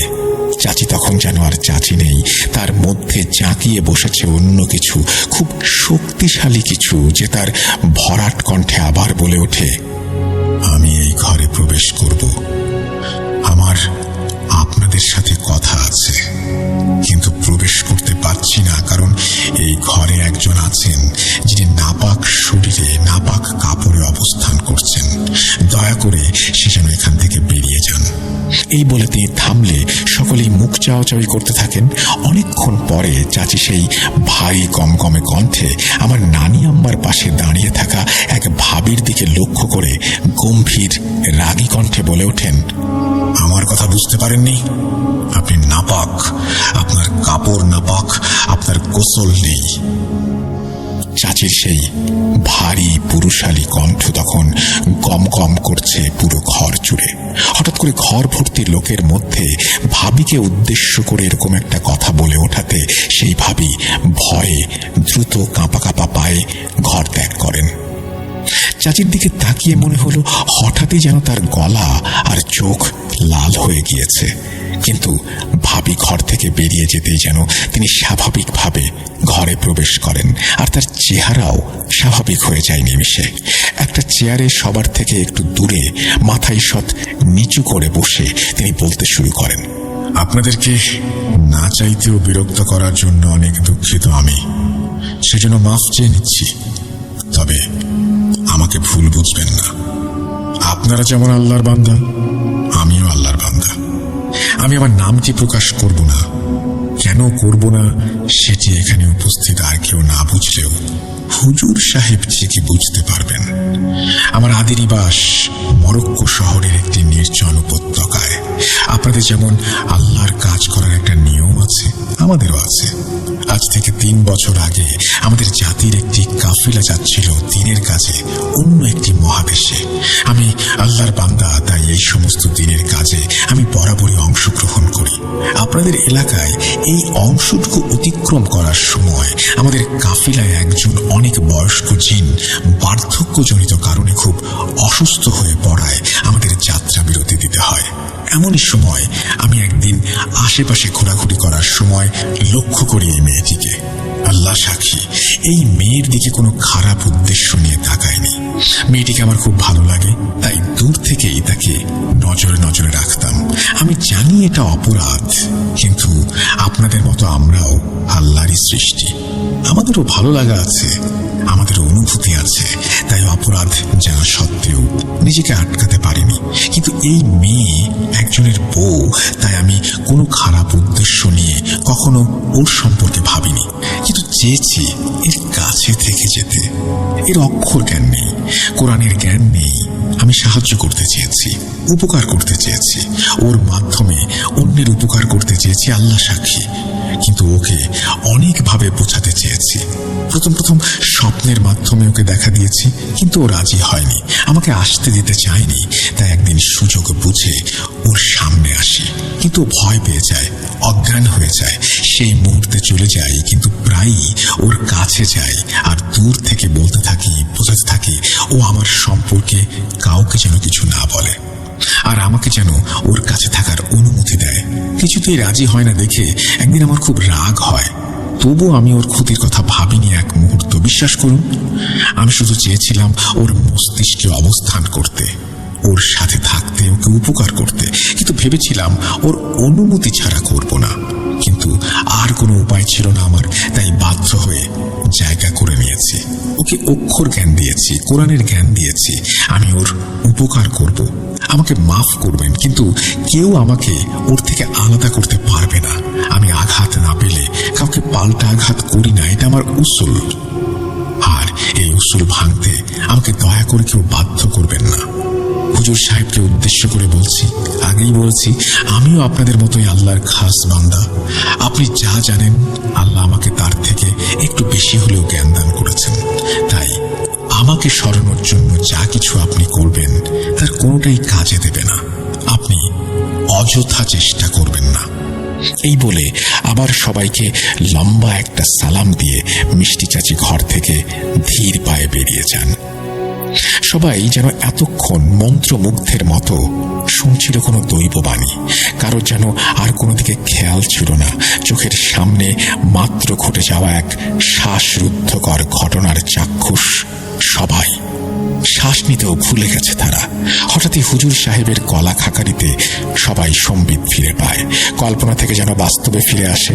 হুজুর সাহেব আব্বার দিকে তাকিয়ে বলেন, আজকের মতো তিনি বিদায় নেবেন, ভালোভাবে জেনে তারপর সবাইকে জানাবেন। আজকে যা বলতে চেয়েছিলেন তা এখন আর তিনি বলবেন না। কোনো কিছু করতে না পারার জন্য মাথা নিচু করে ক্ষমা প্রার্থনা করেন তিনি, এবং যাওয়ার আগে সবাইকে অনুরোধ করেন যেন তিনি ফিরে না আসা অবধি কেউ মিষ্টি বউকে কোনো প্রকার বিরক্ত না করে। এই বলে হুজুর চলে যান। পরবর্তী 2 দিন এভাবে কেটে যায়। 3 দিনের মাথায় হুজুর সাহেব আসেন আর আব্বাকে জোরে জোরে ডাকতে থাকেন বাড়ির বাইরে থেকেই। আব্বা সেই সময় বাইরে যাওয়ার জন্য তৈরি হচ্ছিলেন। হুজুর সাহেবের ডাক শুনে তিনি দৌড়ে গেটের কাছে চলে যান। হুজুরকে ভেতরে আসতে বললেও হুজুর ভেতরে আসতে নারাজ। বাধ্য হয়ে আব্বা সেখানে দাঁড়িয়েই হুজুরের কথা শোনেন। ভেতর থেকে আমরা সবাই শ্বাসরুদ্ধ করে এই দৃশ্য দেখছিলাম। হুজুরের মুখ থেকে থেকে কখনো জ্বলে উঠছিল, কখনো তপ করে নিভে যাচ্ছিল। কিছু পরেই দেখলাম হুজুরকে দ্রুত পায়ে বড় রাস্তায় উঠে যেতে, আর আব্বা এক হতাশায় ভরা ভঙ্গুর মানুষের মতো মাথা নিচু করে ভগ্ন পায়ে ঘরে এসে বসেন। তার মুখ দেখে তখন আমরা, এমনকি নানি আম্মাও কিছু জিজ্ঞেস করার সাহস পাননি। পবন চাচা আর আব্বা সেদিন হুজুর চলে যাওয়ার পর সন্ধ্যায় বাসা থেকে বেরিয়ে গিয়েছিলেন। আসতে প্রায় রাত হয়ে গিয়েছিল বেশ। কিছুদিন পর একজন নতুন হুজুরকে নিয়ে পবন চাচা এক বিকেলে বাসায় আসেন। তার সাথে থাকা হুজুরকে চাচা তার ঘরে নিয়ে যান। একটু পর হুজুর তড়িঘড়ি করে ঘর থেকে বের হয়ে একদম বার বাড়িতে চলে যান। হুজুরের ঘর্মাক্ত ভয়ার্ত চেহারা আর পবন চাচাকে তার পিছু পিছু ছুটতে দেখা আমরা যা বোঝার বুঝে নিয়েছিলাম। এইভাবে অনেক মাস কেটে যায়। এরই মাঝে কত হুজুর কবিরাজ এসেছেন গিয়েছেন বায়তুল কোষা থেকে, তার কোনো ইয়াত্তা নেই। কিন্তু মিষ্টি চাচির অবস্থা যেমন ছিল তেমনই। আল্লাহর রহমতে ততদিনে যুদ্ধের সমাপ্তি ঘটে। রক্ত মাংসের দানবের ধাবা থেকে নিরাপদে এই বাড়ির মানুষগুলো বেঁচে গেলেও এক অশরীরী দানবের কালো ছায়া থেকে কেউ বের হতে পারছিল না। যুদ্ধের পর পরিবেশ যখন মোটামুটি স্বাভাবিক হতে শুরু করেছে, তখন একদিন নানি আম্মা তার দেশের বাড়ি চাটমোহরে যান। সেখান থেকে 2-3 দিন পরে এক বয়স্ক লোককে সাথে করে বাসায় নিয়ে আসেন। তার পরনে ছিল লম্বা আলখেল্লা, দুধ সাদা ছিল গায়ের রং। সে অন্য সবার মতো মিষ্টি চাচির ঘর দেখতে চাইলেন না, মিষ্টি চাচিকে দেখতে চাইলেন না, এবং কারো সাথে কোনো কথাও বললেন না। সরাসরি বাসায় ঢুকেই কুল বড়ই গাছের ছায়ায় যে আকাশের দিকে তাকিয়ে আল্লাহু আকবার বলে চোখ বন্ধ করে ফেললেন। এর কিছু সময় পর নানি আম্মাকে ডেকে বললেন তার পক্ষে এটা নিয়ে কিছু করা সম্ভব না, যা বোঝার তার বোঝা হয়ে গেছে। এই বাড়ির সীমানায় ঢুকতেই তিনি বুঝেছেন সব। তিনি আর কিছুই দেখতে চান না বা বুঝতে চান না। এই বলেই তিনি বাইরের দিকে হাঁটা দেন। নানি আম্মা অসহায়ের মতো তার পিছু পিছু যেতেই সেই হুজুরের মতো লোকটি তাকে উদ্দেশ্য করে বলেন, আম্মা, আমার কিছু করার নেই। আমি আপনার থেকেও বেশি অসহায় এই শক্তির কাছে। আমার মনে হয় এই দেশের কেউই পারবে না এই শক্তি থেকে এই বউকে বাঁচাতে। আপনি চাইলে একটা শেষ চেষ্টা করে দেখতে পারেন। ইন্ডিয়াতে নিয়ে যেতে বলেন। সেখানে আজমির শরীফের এক কামেল হুজুর আমার পরিচিত, আমি তার সাথে যোগাযোগের ব্যবস্থা করে দিতে পারি। এর বেশি কিছু আমি বলতে পারবো না আম্মা। আল্লাহ আপনাদের জলদি শেফা দান করুন, আমিন। এই বলে হুজুর চলে যান। ফুপু এই অবধি বলেই এক লম্বা দীর্ঘশ্বাস ছাড়েন আর বলেন, বউটা খুব ভালো ছিল, নামের মতোই মিষ্টি ছিল তার স্বভাব চরিত্র। এখনো খারাপ লাগে সেই দিনগুলোর কথা মনে পড়লে। আমি ফুপুকে অবাক হয়ে জিজ্ঞেস করলাম, এরপর কি হলো? কি হলো সেই চাচির সাথে? সে কি উদ্ধার পেয়েছিল, নাকি নিজের ইচ্ছার বিরুদ্ধে নিজের শরীরেই লালন করতে হয়েছিল এক অপার্থিব শক্তিকে? ফুপু আবার দীর্ঘশ্বাস ফেলে বলেন, সে সম্পর্কে আর আমরা কিছু জানি না। শেষ হুজুর যে আজমির শরীফের হুজুরের ঠিকানা দিয়ে গিয়েছিলেন, তারপর আর কোনো হুজুর আসেননি বাসায়। পবন চাচা শুধু একটা কিছু নিয়ে প্রায় আব্বার সাথে নিচু স্বরে আলোচনা করতেন। আব্বাও সেভাবে কিছু বলতেন না আমাদেরকে। এর কিছুদিন পরেই চাচা আর চাচি চলে যান দেশ ছেড়ে। শুনেছিলাম ইন্ডিয়াতে চলে গেছেন চাচিকে নিয়ে। পবন চাচার দিকের আত্মীয়রা সবাই সেখানেই চাচির চিকিৎসা করাবেন। এর বেশি আমরা আর কিছু জানি না। তবে যাওয়ার দিন চাচার মলিন মুখটা আর চাচির অসহায় এক অপরাধীর মতো করে বিদায় নেওয়াটা আজও মনে আছে। প্রিয় লিসেনার্স, আমার ফুপুর কাছে এটুকুই জানতে পেরেছি, শুনেছি এরপর আমার দাদা অনেক চেষ্টা করেছিল মিষ্টি চাচির খোঁজ নেয়ার, কিন্তু কোনোভাবেই তার খবর পাওয়া যায়নি। পবন চাচার ঠিকানাতেও আর যোগাযোগ করা যায়নি। এরপরই নাকি আমার দাদাকে দেখা যেত মধ্যরাতে উঠে জায়নামাজ বিছিয়ে বসে থাকতে। আমার ফুপুদের ধারণা সেই সময় থেকেই তিনি জিন সাধনা করতেন। তবে অবশ্যই কেউ এটাকে বিরূপভাবে দেখবেন না। আমার দাদা অনেক পরহেজগার ছিলেন। অনেক ছোট বয়স থেকেই তিনি 5 ওয়াক্ত নামাজ আদায় করতেন, রোজা রাখতেন। হয়তো মানুষ হয়ে আরেকটি মানুষকে রক্ষা করতে না পারার অসহায়ত্ব থেকেই তিনি এই কাজটি করতে চেয়েছিলেন। কিন্তু মিষ্টি চাচিকে সাহায্য করতে না পারলেও তার সেই উদ্দেশ্য যে কতটা নেক ছিল, এর ফল অনেক দিন পর আমরা পেয়েছি। সে অন্য আরেক ঘটনা আমি পরে শেয়ার করব।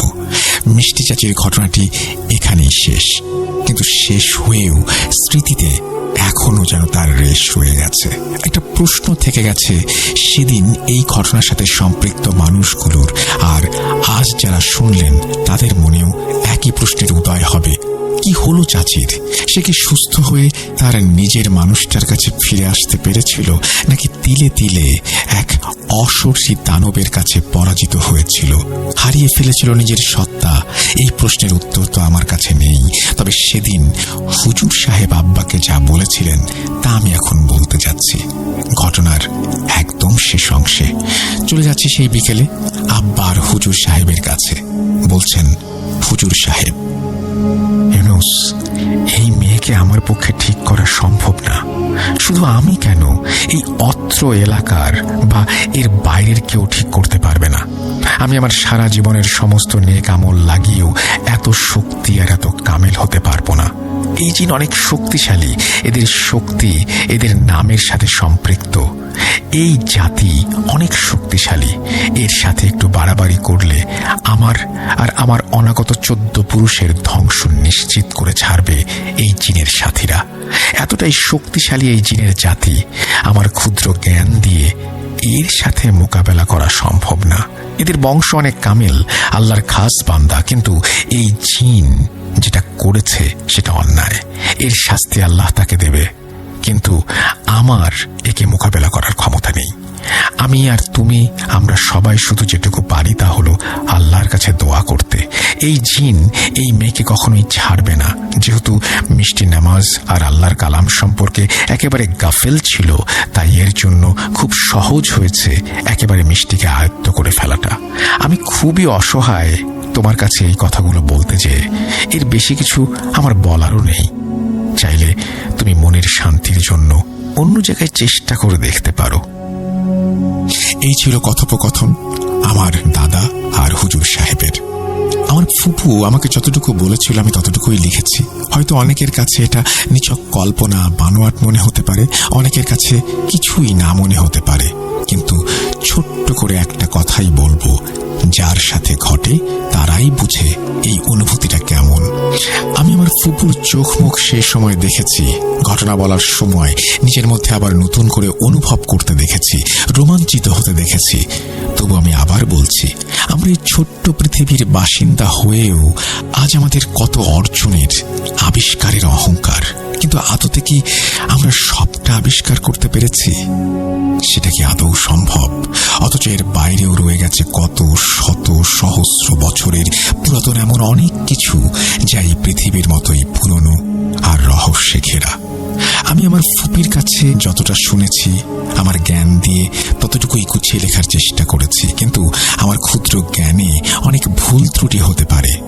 আপনারা ক্ষমা সুন্দর দৃষ্টিতে দেখবেন, এই অনুরোধ করছি।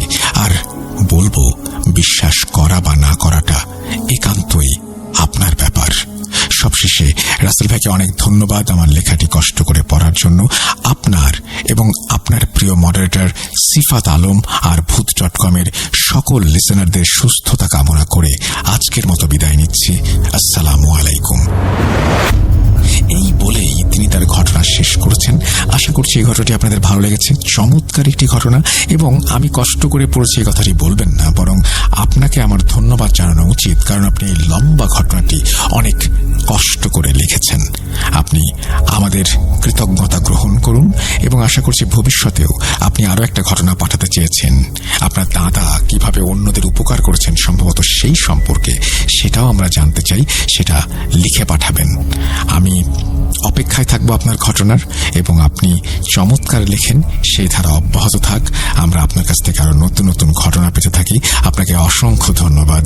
আমি আবারও অনুরোধ করতে চাই আপনাদেরকে, যদি এরকম চমৎকার ঘটনা মিস না করতে চান তাহলে আমাদের চ্যানেলটি সাবস্ক্রাইব করুন, এবং অবশ্যই বেল আইকনটি ক্লিক করে রাখুন, যাতে করে এইরকম ঘটনা কখনো মিস করতে না হয়। আজ এখানেই বিদায় নিচ্ছি। কথা হবে আবারও আগামী এপিসোডে। সেই পর্যন্ত সবাই ভালো থাকুন, সুস্থ থাকুন, মোস্ট ইম্পর্টেন্টলি ভূত.com-এর সাথে থাকুন। যারা এখন আমাদের সাবস্ক্রাইব করেননি তারা অনুগ্রহ করে সাবস্ক্রাইব করে ফেলুন, এবং বেল আইকনটি ক্লিক করুন to get all the notifications. ভালো থাকুন। আল্লাহ হাফেজ।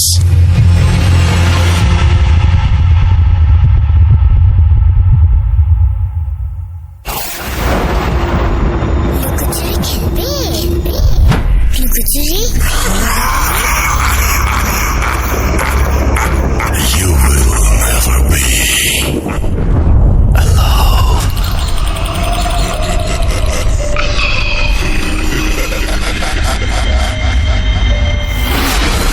Voot.com. The fear returns with Russell. Welcome back. আপনাদের সবাইকে স্বাগত জানাচ্ছি। আমি রাসেল। আশা করছি আপনারা সবাই ভালো আছেন, ভালোর দলে আছেন। আমিও ভালো আছি আর ভালোর দলে আছি। কথা না বাড়িয়ে আমরা সরাসরি চলে যাব একটা অডিও ক্লিপ, বলবো না এটাকে, বরং একটা ইমেইলে। তবে ইমেলটি আমি পড়িনি, পড়েছেন আমাদের সঙ্গে কাজ করেন এমন একজন। আপনারা কণ্ঠ শুনেই বুঝে যাবেন। চলুন কথা না বাড়িয়ে সরাসরি চলে যাই ঘটনায়। আসসালামু আলাইকুম রাসেল ভাই, আশা করি আপনি ভালো আছেন, ভালোর দলে আছেন। শব্দচয়ন ও অনিচ্ছাকৃত ভুলের জন্য আগেই ক্ষমা চেয়ে নিচ্ছি। আমি যে ঘটনাটা বলতে চলেছি সেটা আমার নিজের সাথে ঘটে যাওয়া একটা ঘটনা। ঘটনাটি ভালো লাগলে অবশ্যই পড়ে শোনানোর অনুরোধ রইল। ঘটনার কথা মনে পড়লে এখনো আঁতকে উঠি। নাম প্রকাশ করতে চাই না। শরীয়তপুর জেলার পালং থানার বিনোদপুর ইউনিয়নের একটি গ্রামে আমাদের বসবাস। বর্তমানে আমি সৌদি আরবের প্রবাসী। ঘটনাটি ঘটে 2021 সালের মাঝামাঝি। তখন ছিল বর্ষাকাল। বন্ধুরা 4-5 জন মিলে একটা ট্রলার পিকনিকের আয়োজন করি। সেখানে খাওয়া দাওয়ারও ব্যবস্থা করতে হবে। ঘটনাটি ঘটে ট্রলার পিকনিকের 1 সপ্তাহ আগে। রাতে বন্ধুদের সাথে আড্ডা দিতে দিতে প্রায় 12টা। পিকনিকের বিষয়ে আলোচনা করতেছিলাম। 500 টাকা করে প্রতিজনের টিকিট। পিকনিকের খরচ বাঁচাতে এবং নিজেদের লাভের কথা চিন্তা করতেই হঠাৎ মাথায় একটা কুবুদ্ধি খেলে যায়। পিকনিকের গরুর গোস্তর জায়গায় খাসির গোস্ত হলে কেমন হয়। তখন কারোরই বুঝতে বাকি ছিল না কি করতে হবে। বন্ধুদের মাঝে একজন বলে উঠল, তাহলে কি খাসি চুরি করতে চাইছিস তোরা? বললাম হ্যাঁ, তবে রাখবো কোথায় এটা নিয়ে একটা বিপত্তি বাঁধে। সেই রাতেই কল করলাম আমার অন্য একটা বন্ধুকে। সবকিছু খুলে বলার পরে ওর বাসায় রাখতে রাজি হলো, কারণ ওরা ওদের বাসায় ছাগল পালতো। ওকে এটা বলে বুঝে যে কালকে হাট বসবে, হাটের পরে আমি তোদের বাসা থেকে নিয়ে আসি, তাহলে কেউ সন্দেহ করবে না, সবাই ভাববে কিনে আনছি। যেই ভাবা সেই কাজ। পাশের এলাকা থেকে একটা খাসি চুরি করে নিয়ে আসি 5 জন মিলে। এখন এটাকে পৌঁছে দেবে কে, সেটা নিয়ে বাঁধে আরেক বিপত্তি। এত রাতে গাড়িও পাওয়া যাবে না, রাস্তা দিয়ে নিয়ে গেলে কেউ দেখলেও বিপদ। আমাদের এখান থেকে ওর বাসায় যেতে গাড়ি ভাড়া 10 টাকা। এত রাতে গাড়ি পাওয়া যাবে না, আর এই বিষয়টা জানাজানি হয়ে গেলে একটা ঝামেলা হয়ে যাবে। ছোটবেলা থেকেই একটু ডানপিটে স্বভাবের এবং একটু সাহসীও ছিলাম, তাই বন্ধুর বাসায় ছাগল পৌঁছানোর দায়িত্ব এসে পড়লো আমার কাঁধে। তবে যেতে হবে নৌকা নিয়ে। আমাদের নিজেদের নৌকা থাকায় কোনো সমস্যা হলো না। তবে সমস্যা হচ্ছে যেতে হবে আমাকে একা। কেউ যেতে রাজি না আমার সাথে। সবাই আমাকে বুজুং বাজুং বুঝিয়ে একাই পাঠিয়ে দিল। নিজের উপর ওভার কনফিডেন্স থাকার কারণে একাই যেতে রাজি হলাম। ঘড়ির কাঁটার সময় তখন প্রায় রাত 2টা ছুঁই ছুঁই। ছাগলটা নৌকার এক মাথায় বেঁধে আমিও উঠে পড়লাম। যেতে হবে বিনোদপুর গয়াতলা বাজারের পাশেই। নৌকা নিয়ে অনেক বছর আগে দাদু বেঁচে থাকতে গিয়েছিলাম ওই পথে। পথটা চিনতে ভুল হবে না।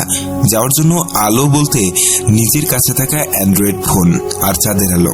বলে রাখা ভালো, বন্ধুর বাসায় যাওয়ার আগে পাড়ি দিতে হবে ছোট্ট একটা নদী, যেটাকে গ্রামের ভাষায় গাং বলে।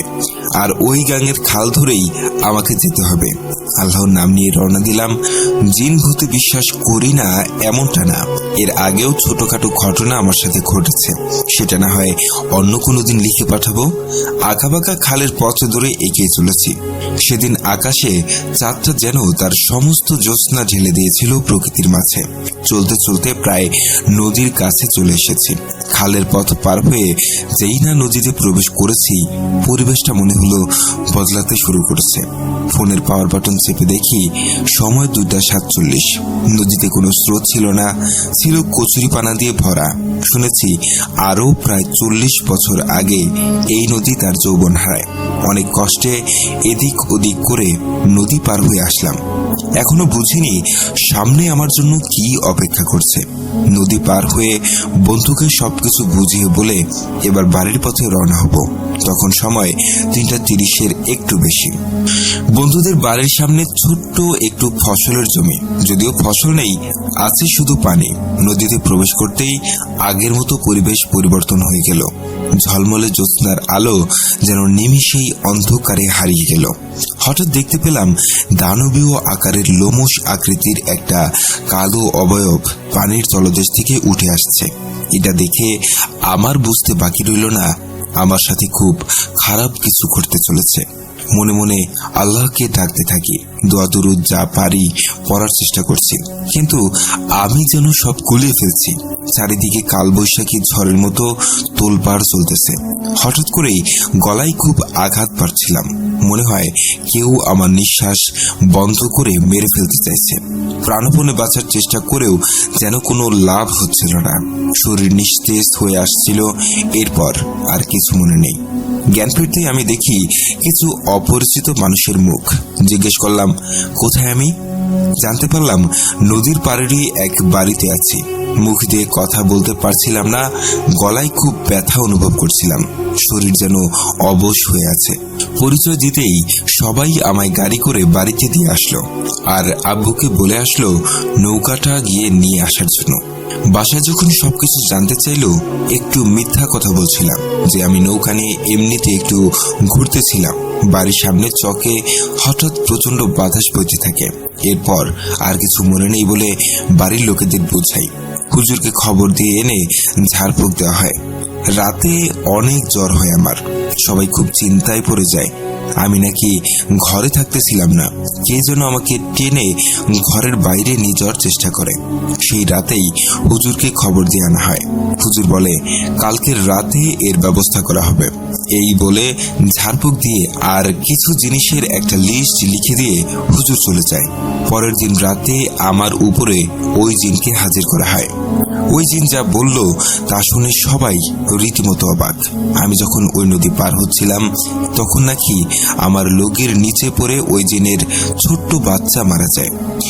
লগি হচ্ছে বাঁশ দিয়ে বানানো নৌকা চালানোর সরঞ্জাম, তাই জীবনের বদলে জীবন আমাকে মেরে তার বাচ্চার মৃত্যুর প্রতিশোধ নেবে। সেদিন নাকি ফজরের আজান যাওয়ার কারণে কোনো ক্ষতি করতে পারে নাই। এরপরে ওই জিনকে অনেক ভয় দেখিয়ে আমাকে ছেড়ে দেওয়ার জন্য রাজি করানো হয়। আর রাজি হয়, তবে তাকে একটা কালো খাসি দিলে সে চলে যাবে বলে প্রতিশ্রুতি দেয় এবং বলে আগামী অমাবস্যার রাতে ওই খাসিটাকে নদীর পাড়ে নির্দিষ্ট একটা সেকরা গাছের নিচে রেখে আসতে, আর আসার সময় পিছনের দিকে না তাকাতে। আর ওই খাসিটা যেন আমি গিয়ে রেখে আসি। তবে জিনটা অভয় দিয়েছিল পিছনের দিকে না তাকালে কোনো ক্ষতি করবে না। তবু হুজুর আমার সাথে যায়। হুজুর কিছুটা দূরে দাঁড়িয়েছিল আর আমি গিয়ে ছাগলটাকে ওই ছ্যাঁকড়া গাছের নিচে রেখে আসি। আসার সময় মনে হচ্ছিল ছাগলটাকে কিছু একটা জীবন্ত চিবিয়ে খাচ্ছে। অনেকটা ভয়ে ভয়েই সেদিন বাসায় ফিরি। আলহামদুলিল্লাহ, এরপর এখনো আর কোনো সমস্যা হয়নি আল্লাহর রহমতে। আশা করি ঘটনাটা ভালো লেগেছে। যদি ভালো লেগে থাকে অবশ্যই পড়ে শোনাবেন। ভালো থাকবেন রাসেল ভাই। ভূত.com দীর্ঘজীবী হোক এই কামনাই করি।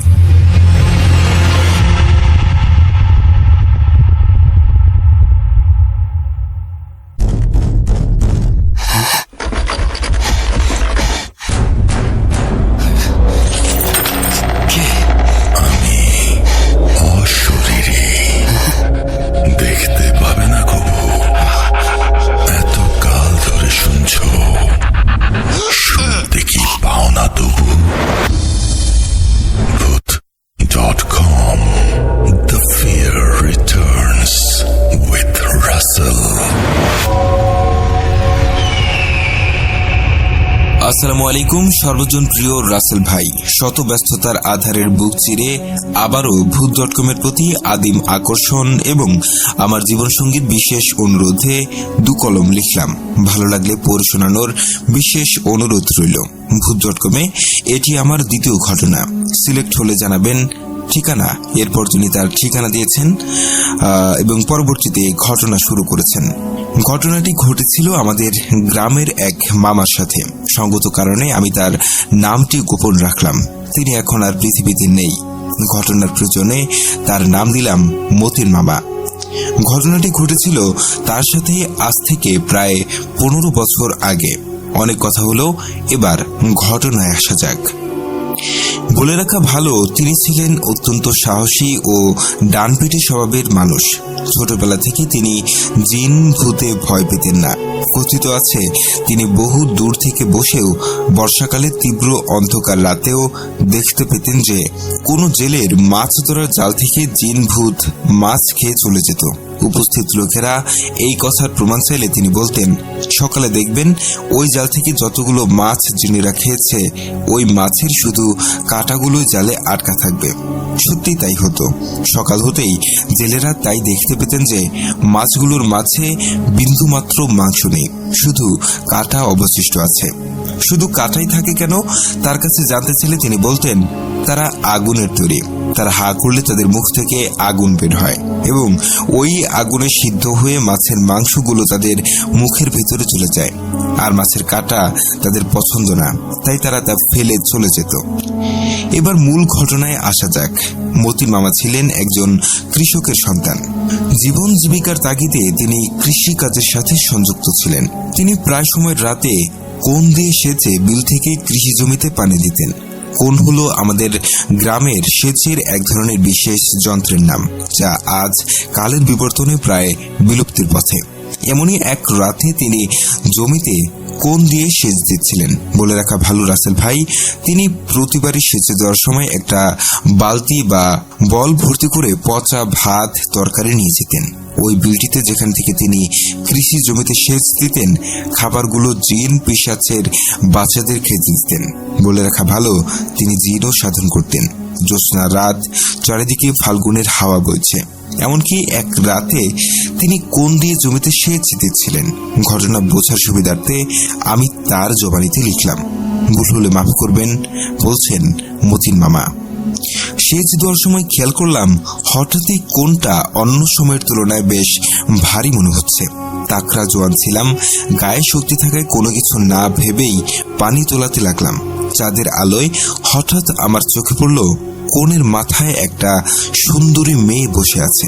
এই মেয়েটার কপালে বড় লাল টিপ, হাতে সাদা রঙের মোটা লাল চুড়ি। মনে হলো মেয়েটা সনাতন ধর্মের হবে। বুঝতে বাকি রইল না এটা জিন। তাকে ধমক দিয়ে বললাম, ভালো চাইলে এখান থেকে চলে যা, নয়তো এর পরিণাম ভালো হবে না। এই মেয়েটির এক কথা, না যাব না।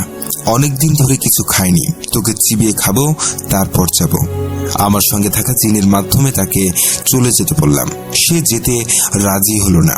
তখনই আমার জিন আমাকে জানালো যে ওই কোণের উপর বসে থাকা জিনটির উদ্দেশ্য ভালো না, আপনাকে মারার জন্য সে সুদূর ভারত থেকে এসেছে।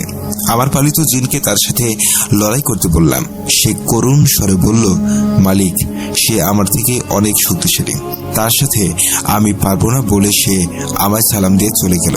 অনেকবার বলার পরও সেই মেয়ে আকৃতির জিনটি যেতে রাজি হলো না। তারপর ধোয়া পড়া পানি তার দিকে ছুঁড়ে মারতেই সে বিকট চিৎকার করে আমার গলায় তার ভয়ঙ্কর হাত দিয়ে আমার গলা চেপে ধরল। রাসেল ভাই, হাতটা ছিল এমন, সমগ্র হাত বড় বড় লোমে ভরা, ছোট বিড়ালের বাচ্চাদের মতো নরম তার হাত। রাসেল ভাই, বলে রাখা ভালো, আমার কোমরে জামার আস্তিনে সবসময় রাতে একটা চুরি রাখতাম। জোরে আল্লাহর নাম দিয়ে ওই চুরিটা তার দিকে ছুঁড়ে মারতেই বিকট শব্দ করে সে কোণের মাথা থেকে ছিটকে মাটিতে লুটিয়ে পড়ল। ওই জিনটির দেহ থেকে প্রচুর রক্ত বের হতে লাগলো। তখন হঠাৎই খেয়াল করলাম পশ্চিম দিক থেকে বেশ বড় বড় জুব্বা পরা কয়েকজন লোক আমার দিকে দৌড়ে আসছে। আমি দ্রুত দৌড়ে বাড়ি চলে আসি। কিছু সময় পর দরজায় নক করার শব্দ শুনতে পাই। আমার স্ত্রী জানতে চাইলেন, কে? জবাবে উত্তর আসলো, আমরা পুলিশ। দরজা খুললেন। তখন আমি দ্রুত পেছনের দরজা দিয়ে পালাতে থাকি, সাথে পুলিশও আমার পিছু নিল। একসময় ধান ক্ষেতের আইলে দৌড় দিলাম। পুলিশ সরু আইলে দৌড় দিতেই এক একজন ধানের জমিতে হোঁচট খেয়ে পড়তে লাগলো। একটা সময় আমাকে পুলিশ ধরে ফেললেন আর বলতে লাগলেন, থানায় চল, তোর বিরুদ্ধে একটি হিন্দু মেয়েকে খুন করার অভিযোগ আছে। রাসেল ভাই, আমি ভীষণ হতবাক হলাম। পুলিশকে এই তথ্য দিল কে? এই ঘটনার সময় ওখানে তো কেউ ছিল না। যাই হোক, পুলিশকে রাতের সমস্ত ঘটনা খুলে বললাম, আর এটাও বললাম যে ওটা মানুষ না, জিন। পুলিশ তা কোনো মতেই বিশ্বাস করলেন না। আমি এবং কতিপয় গ্রামবাসীর অনুরোধে ঘটনাস্থলে পুলিশকে যেতে বলি। ওখানে যেতে ফজর শেষে ভোর হলো। গিয়ে বিলের পারে যা দেখি তাতে সবাই অবাক। দেখি একটা কালো বড় আকৃতির কাক মরে পড়ে আছে এবং ওই কাকের বুকে আমার রাতের চুরিটা বসানো। দেখে সবাই হতবাক। অনেক জিজ্ঞাসাবাদ আর উপস্থিত সকলের অনুরোধে এবং কোনো বাদী না থাকায় পুলিশ আমাকে ছেড়ে দিল। তখন থেকে শুধু একটা প্রশ্নই মনে ছিল, কে এত জলদি পুলিশকে জানালো? পরদিন গ্রামের এক প্রবীণ মাতাব্বরকে সাথে নিয়ে থানায় গিয়ে খোঁজ করলাম বেশ ভালো করে। অত্র থানার ভারপ্রাপ্ত কর্মকর্তা বললেন, কই, এমন কোনো অভিযোগ তো আমাদের থানায় আসেনি। ওই দিন রাতে তো আমরা এমন কোনো অপারেশনে যাইনি। শুনে আমরা অবাক। তবে কে ছিল ওই দিনের অভিযোগকারী? কে ছিল ওই দিনের পুলিশ?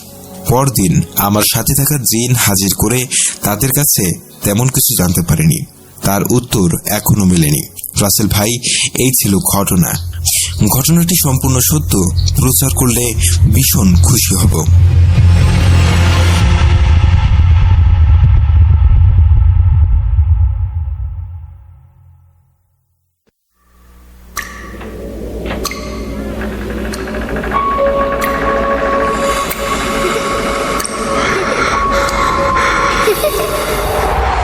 লুকোচুরি খেলবে?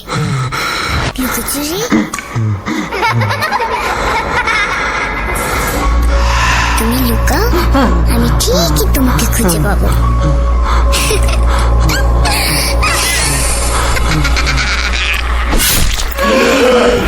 Bhoot.com with Russell.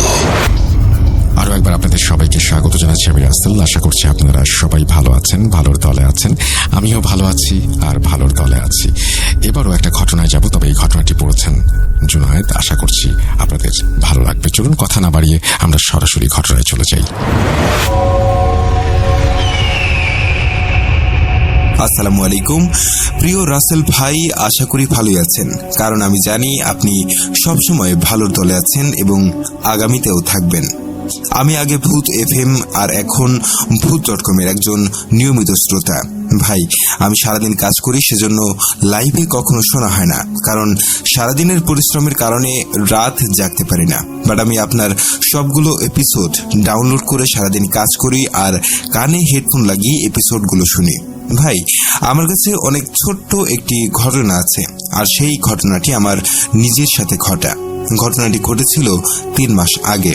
তো যাই হোক, আমি ঘটনায় যাচ্ছি, তবে যাওয়ার আগে সকল লিসেনার এবং রাসেল ভাইয়ের কাছে অনুরোধ, লেখায় কোনো ভুল ত্রুটি হলে ক্ষমা সুন্দর দৃষ্টিতে দেখবেন, কারণ ভূত.com-এ এটাই আমার প্রথম পাঠানো ঘটনা। এর আগে কখনো ইমেল লিখিনি, তাই যদি ভুল ত্রুটি হয় সবার কাছে ক্ষমা চেয়ে নিচ্ছি। রাসেল ভাই, আমি কুমিল্লা জেলায় মুরাদনগর থানার দারানিপাড়া নামক গ্রামে অবস্থিত একটি টিস্যু ফ্যাক্টরিতে কাজ করি। সঙ্গত কারণে আমি ফ্যাক্টরির নাম বলতে চাচ্ছি না। ভাই, আমার বাসা কুমিল্লা জেলার চান্দিনা থানার তীরচর নামক একটি গ্রামে অবস্থিত। আমার বাড়ি ও আমার কর্মস্থান পাশাপাশি 5 মিনিটের রাস্তা। তাই আগে বলে রাখি, আমার বাসা ও কর্মস্থান ঢাকা টু চট্টগ্রাম হাইওয়ে রাস্তার পাশে অবস্থিত। রাস্তার 2 পাশের গ্রাম 2 থানায় অবস্থিত।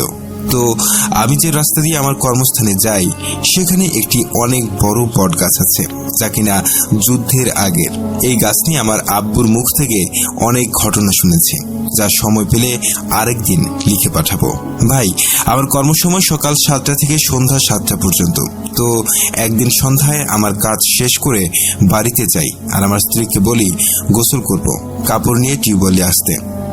তখন আমি আমার গায়ের টি শার্ট খুলে হাত মুখ ধুচ্ছি, আর স্ত্রী কাপড় নিয়ে এসে আমার দিকে তাকিয়ে বলছে, কাজ করার সময় কি কোনো ব্যথা পেয়েছো নাকি? বুকের ওপরটা এরকম লাল হয়ে আছে কেন?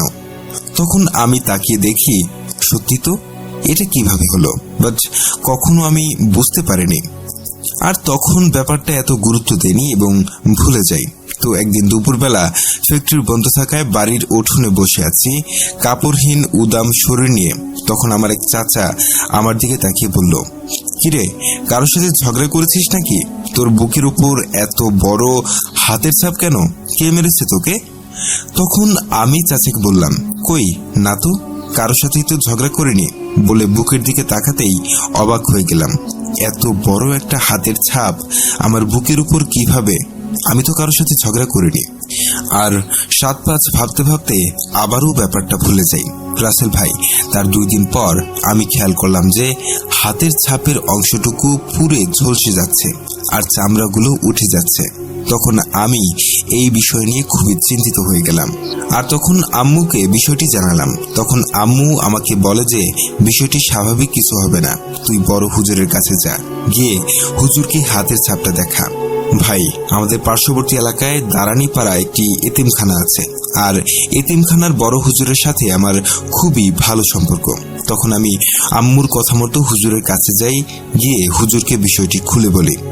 তখন হুজুর ছাপটি দেখার পরই হুজুর বলে উঠল যে এটা তো জিনের হাতের ছাপ, আর এই হাতের ছাপটা ছিল স্বাভাবিক হাতের চাইতে অনেক বড়, আর হাতের বুড়ো আঙ্গুলটা ওই আঙ্গুলগুলোর প্রায় কাছাকাছি লম্বা।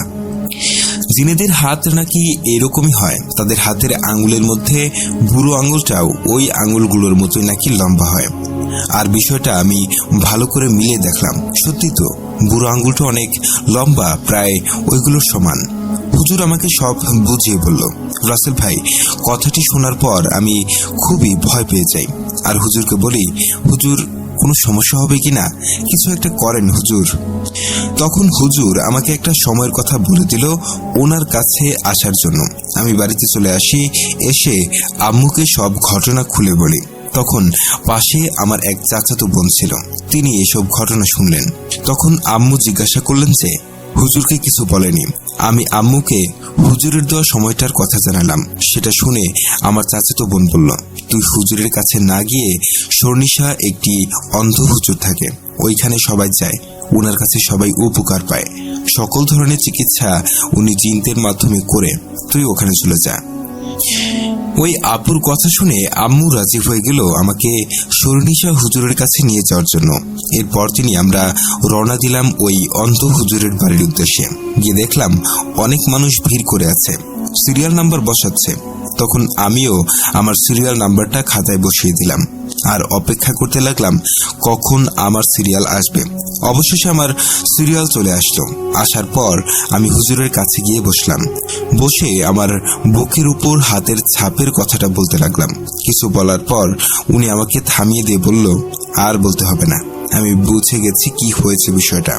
তখন দেখলাম উনি ওনার হাতে থাকা স্টিলের গ্লাস আর একটা ধান কাটার কাছে নিয়ে ওই কাছের গোড়া দিয়ে গ্লাসের ভিতরে কি যেন খোঁচাতে লাগলো জোরে জোরে, আর কি যেন বলছিল।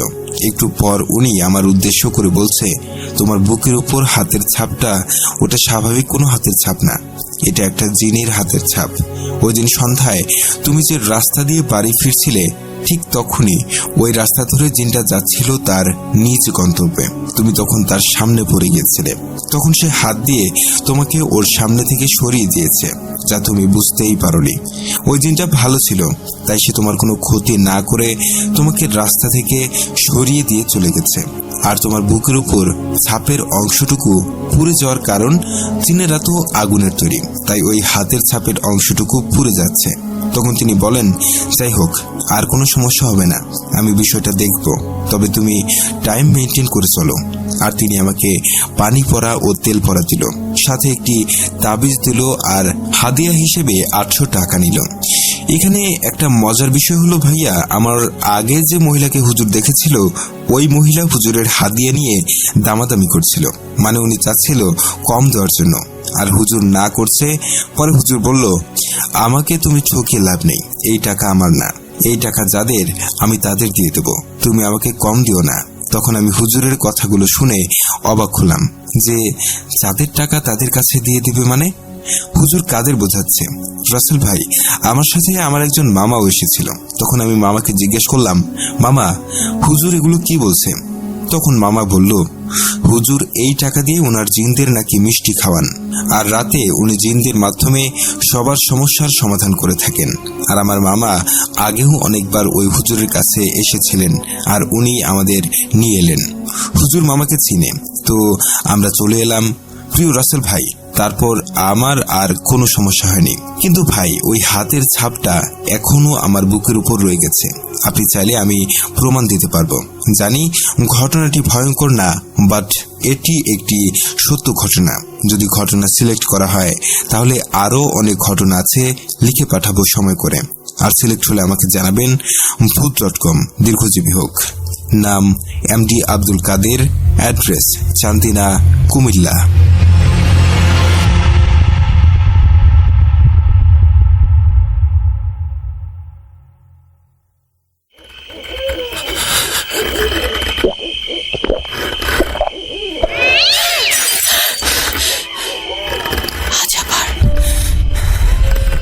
শুনতে পাচ্ছেন শব্দটা? আমার আয়নার ভেতরে রোজ এভাবেই আসে।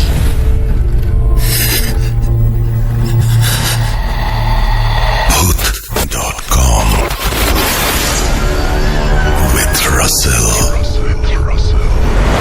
আরো একবার আপনাদের সবাইকে স্বাগত জানাচ্ছি। আমি রাসেল। আশা করছি আপনারা সবাই ভালো আছেন, ভালোর দলে আছেন। আমিও ভালো আছি আর ভালোর দলে আছি। এইবারে একটা অডিও ক্লিপে যাব। আশা করছি এই অডিও ক্লিপটি আপনাদের ভালো লাগবে। পরিচয় আমি বলছি না, কারণ যিনি ঘটনা পাঠিয়েছেন তিনিই জানাবেন তিনি কোথা থেকে লিখছেন, কি তার পরিচয়। চলুন শুরু করা যাক।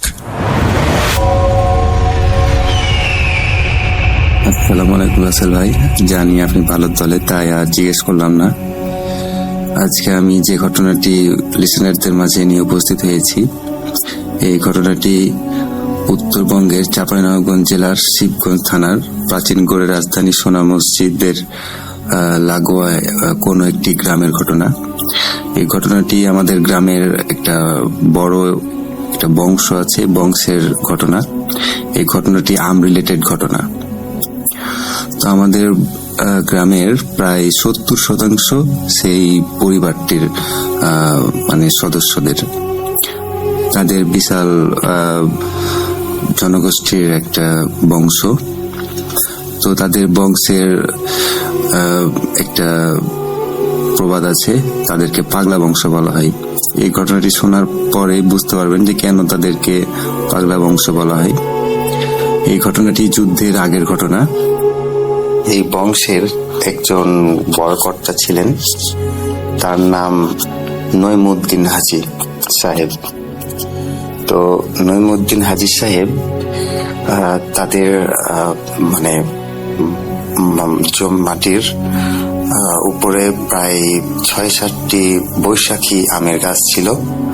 তো এই বৈশাখী আমটি বৈশাখ মাসে মূলত পাকে।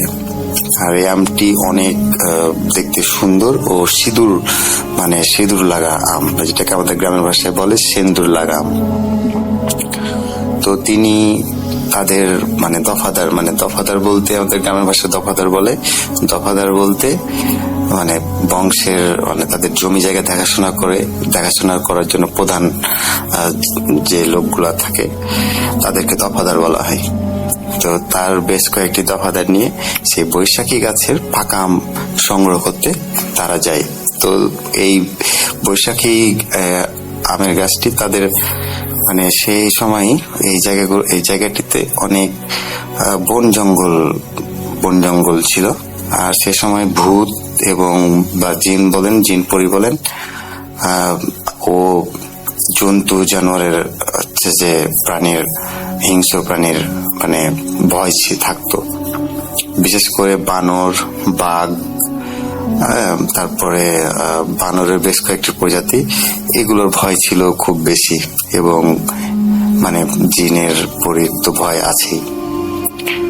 তো তারা লাঠিসোঁটা নিয়ে প্রোটেকশনের জন্য তারা বৈশাখী আম সংগ্রহ করতে যায়। তো তাদের ওইখানে একটা বড় একটা মাচা তৈরি করে দেওয়া হয় সেই নইমুদ্দিন হাজী সাহেবের জন্য। তো তিনি ওই আমগুলো সংগ্রহ করে তাকে দেওয়া হয় এবং তিনি মাচার উপরে নিয়ে বসে থাকেন। তো পরক্ষণে লক্ষ্য করেন যে ওনার পাশে বামন একটি ছেলে নিচ থেকে আম চাইছে, কোনো শব্দ করছে না, শুধু ইশারা করে আম চাইছে। তো তিনি 2টি আম তার দিকে উপর থেকে ছুড়ে দেয় এবং সেই ছেলেটি আম নিয়ে চলে যায়। এর বেশ কিছুদিন পরে তারা আবার তার বেশ কয়েকটি দফাদার নিয়ে সেই বৈশাখী আম সংগ্রহ করতে চায় এবং তিনি লক্ষ্য করেন যে কিছু দূরে একজন আলখাল্লা পড়াইতে একজন খুব সুদর্শন একজন ব্যক্তি দাঁড়িয়ে আছে, সাদা টুপি মাথায়, টুপি জাতীয় একটা মাথায় আছে। তো তিনি তাকে ডাকছে এবং তার সাথে সেই ছেলেটি, বামন ছেলেটি তার সাথে আছে। তো তিনি ডাকছে যেহেতু তিনি নিচ থেকে নেমে যান এবং যাওয়ার পরে তাকে বলা হয় যে আপনাদের গাছের আম যে আমার ছেলে খেয়েছে, তো তার খুব ভালো লেগেছে। তো আপনি যে আমাদেরকে যদি, আমার ছেলের বিয়ে সামনে, তো আপনি যদি আমাদের কিছু আম দিতেন তাহলে আমরা বিয়ের অনুষ্ঠানে সে আমগুলো যে বরযাত্রীদের মাঝে বিলিয়ে দিতেন বা বরযাত্রীদের খাওয়াতেন, এই রিকোয়েস্ট করার জন্য। তো তার খুব মায়া হয় যে যেহেতু তার গাছের আম তেমনি জন্তু জানোয়ার পশু পাখিতেই বেশিরভাগ নষ্ট করে। তো তিনি বলেন যে ঠিক আছে, আপনারা পারতে পারেন। তো তাদেরকে পাড়ার অনুমতি দেয় এবং সেই লোকটি তার এরূপ ব্যবহারে খুশি হয়ে তিনি বলেন যে আমাদের যে সামনের সপ্তাহে আমার ছেলের বিয়ে, তো আপনি এশার নামাজের পরে আপনি মসজিদ থেকে বের হলে আমাদের এখান থেকে কয়েকজন লোক গিয়ে আপনাকে নিয়ে আসবে, আপনি আমাদের বিয়েতে চাইলে হাজির হতে পারেন, বা হাজির হলে আমরা খুব খুশি হব। তো তিনি বলেন যে ঠিক আছে, যেহেতু বিয়ের দাওয়াত দিয়েছে, তিনি সম্মতি জানায়, এক প্রকার সম্মতি জানিয়ে তিনি বিদায় নিয়ে আসেন। তো তিনি সেদিনের মতো আম সংগ্রহ করে চলে যান এবং দফাদার নিজের মন মতো আম সংগ্রহ করে রওনা দেন। ঠিক তার 1 সপ্তাহ পরেই তিনি মসজিদ থেকে বের হওয়ার পরে লক্ষ্য করেন যে কয়েকজন লোক হাতে ওই বর্ষা জাতীয় যে তীর ধনুক বড় একটা লাঠির আগালে যে ওই তীরের মতো লাগা, এরকম যে আগের যুগে যে প্রহরীদের হাতে ছিল। তো হিংস্র জন্তু জানোয়ারের হাত থেকে রক্ষা করার জন্য বা নিজেকে প্রোটেকশন করার জন্য এগুলো সেই যুগে ব্যবহার করত। ধনুক টাইপের যে জন্তু জানোয়ার আসলে সেগুলোতে আক্রমণ করার আগে সেটা দিয়ে প্রতিহত করতে পারে। তো তিনি বলেন যে এরকম আপনাকে যিনি দাওয়াত দিয়েছিলেন আমাদের সর্দার সাহেব ওনার ছেলের বিয়ে, তাই আপনাকে আমরা নিতে এসেছি। তো তিনি বলেন যে আমি বাসায় যাই, বাসায় গিয়ে আমি হচ্ছে যে ওনাদের বিয়ের জন্য এরকম কিছু মিঠাই মানে মিষ্টি যেটাকে বলে মিষ্টি হচ্ছে যে আমি নিয়েছি। তো যে আমি সেগুলো নিয়ে আসি বাসা থেকে। তো তিনি বাসা থেকে নিয়ে বের হন এবং তাদের সাথে হাঁটা দেন। তো তিনি তাদের সাথে হাঁটা দেন। তো হাঁটতে হাঁটতে তিনি ঠিক তাদের যে জমির শেষ প্রান্তে সেখানে একটি বটের গাছ ছিল, সেই বটের গাছের কাছে যেতে যেতে তিনি লক্ষ্য করেন যে মানে সেখানে অনেক মানুষ, অনেক মেয়ে মানুষ, ছেলে মানুষ, অনেক বয়স্ক মানুষও আছে তাদের মধ্যে। তো খুব ধুমধাম করে একটি বিয়ে চলছে। তিনি দূর থেকে একটু কাছে গিয়ে লক্ষ্য করেন।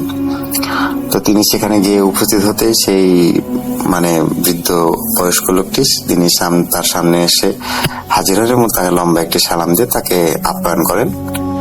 তো তাকে একটি মাটির হচ্ছে ওই খাটলা মানে দড়ির খাটলা, যে দড়ির খাটলাতে মানে খাটের দড়ি দিয়ে যে খাট বানানো হয় ছোট্ট বসার জন্য, সেরকম একটা খাটের তাকে বসতে দেওয়া হয়। তিনি ওখানে বসেন এবং তাৎক্ষণিক তার সামনে অনেক নিত্য নতুন হচ্ছে যে খাবার তাকে এনে দেওয়া হয় এবং তিনি লক্ষ্য করেন যে সে বট গাছ জুড়ে এত রাতের মধ্যে, সে সময় তো ইলেকট্রিসিটি ছিল না, হ্যাচাক, তারপর হচ্ছে যে মশাল চেরাগ, এসব লন্ঠন, এগুলো এই ব্যবহারের প্রচলন সবসময় সে সময় ছিল, কিন্তু ইলেকট্রিসিটি সে সময় ছিল না। তো তিনি লক্ষ্য করেন যে অদ্ভুতভাবে সেই জায়গাটি খুব আলোকিত হয়ে আছে, মানে এমন ভাবে আলোকিত হয়ে যাচ্ছে মানে দিনের মতো চকচক করছে সব। কিন্তু তিনি লক্ষ্য করেন সেখানে অনেক মানুষ, এখানে গাছের গোড়ায় হচ্ছে যে একজন বর একজন কনে বসে আছেন এবং সেই বরটি বামন টাইপের এবং মেয়েটিও সে বামন টাইপের, কিন্তু মেয়েটির চুল তার পাশ দিয়ে মানে যেখানে বসে আছেন বসার থেকেও মনে হচ্ছে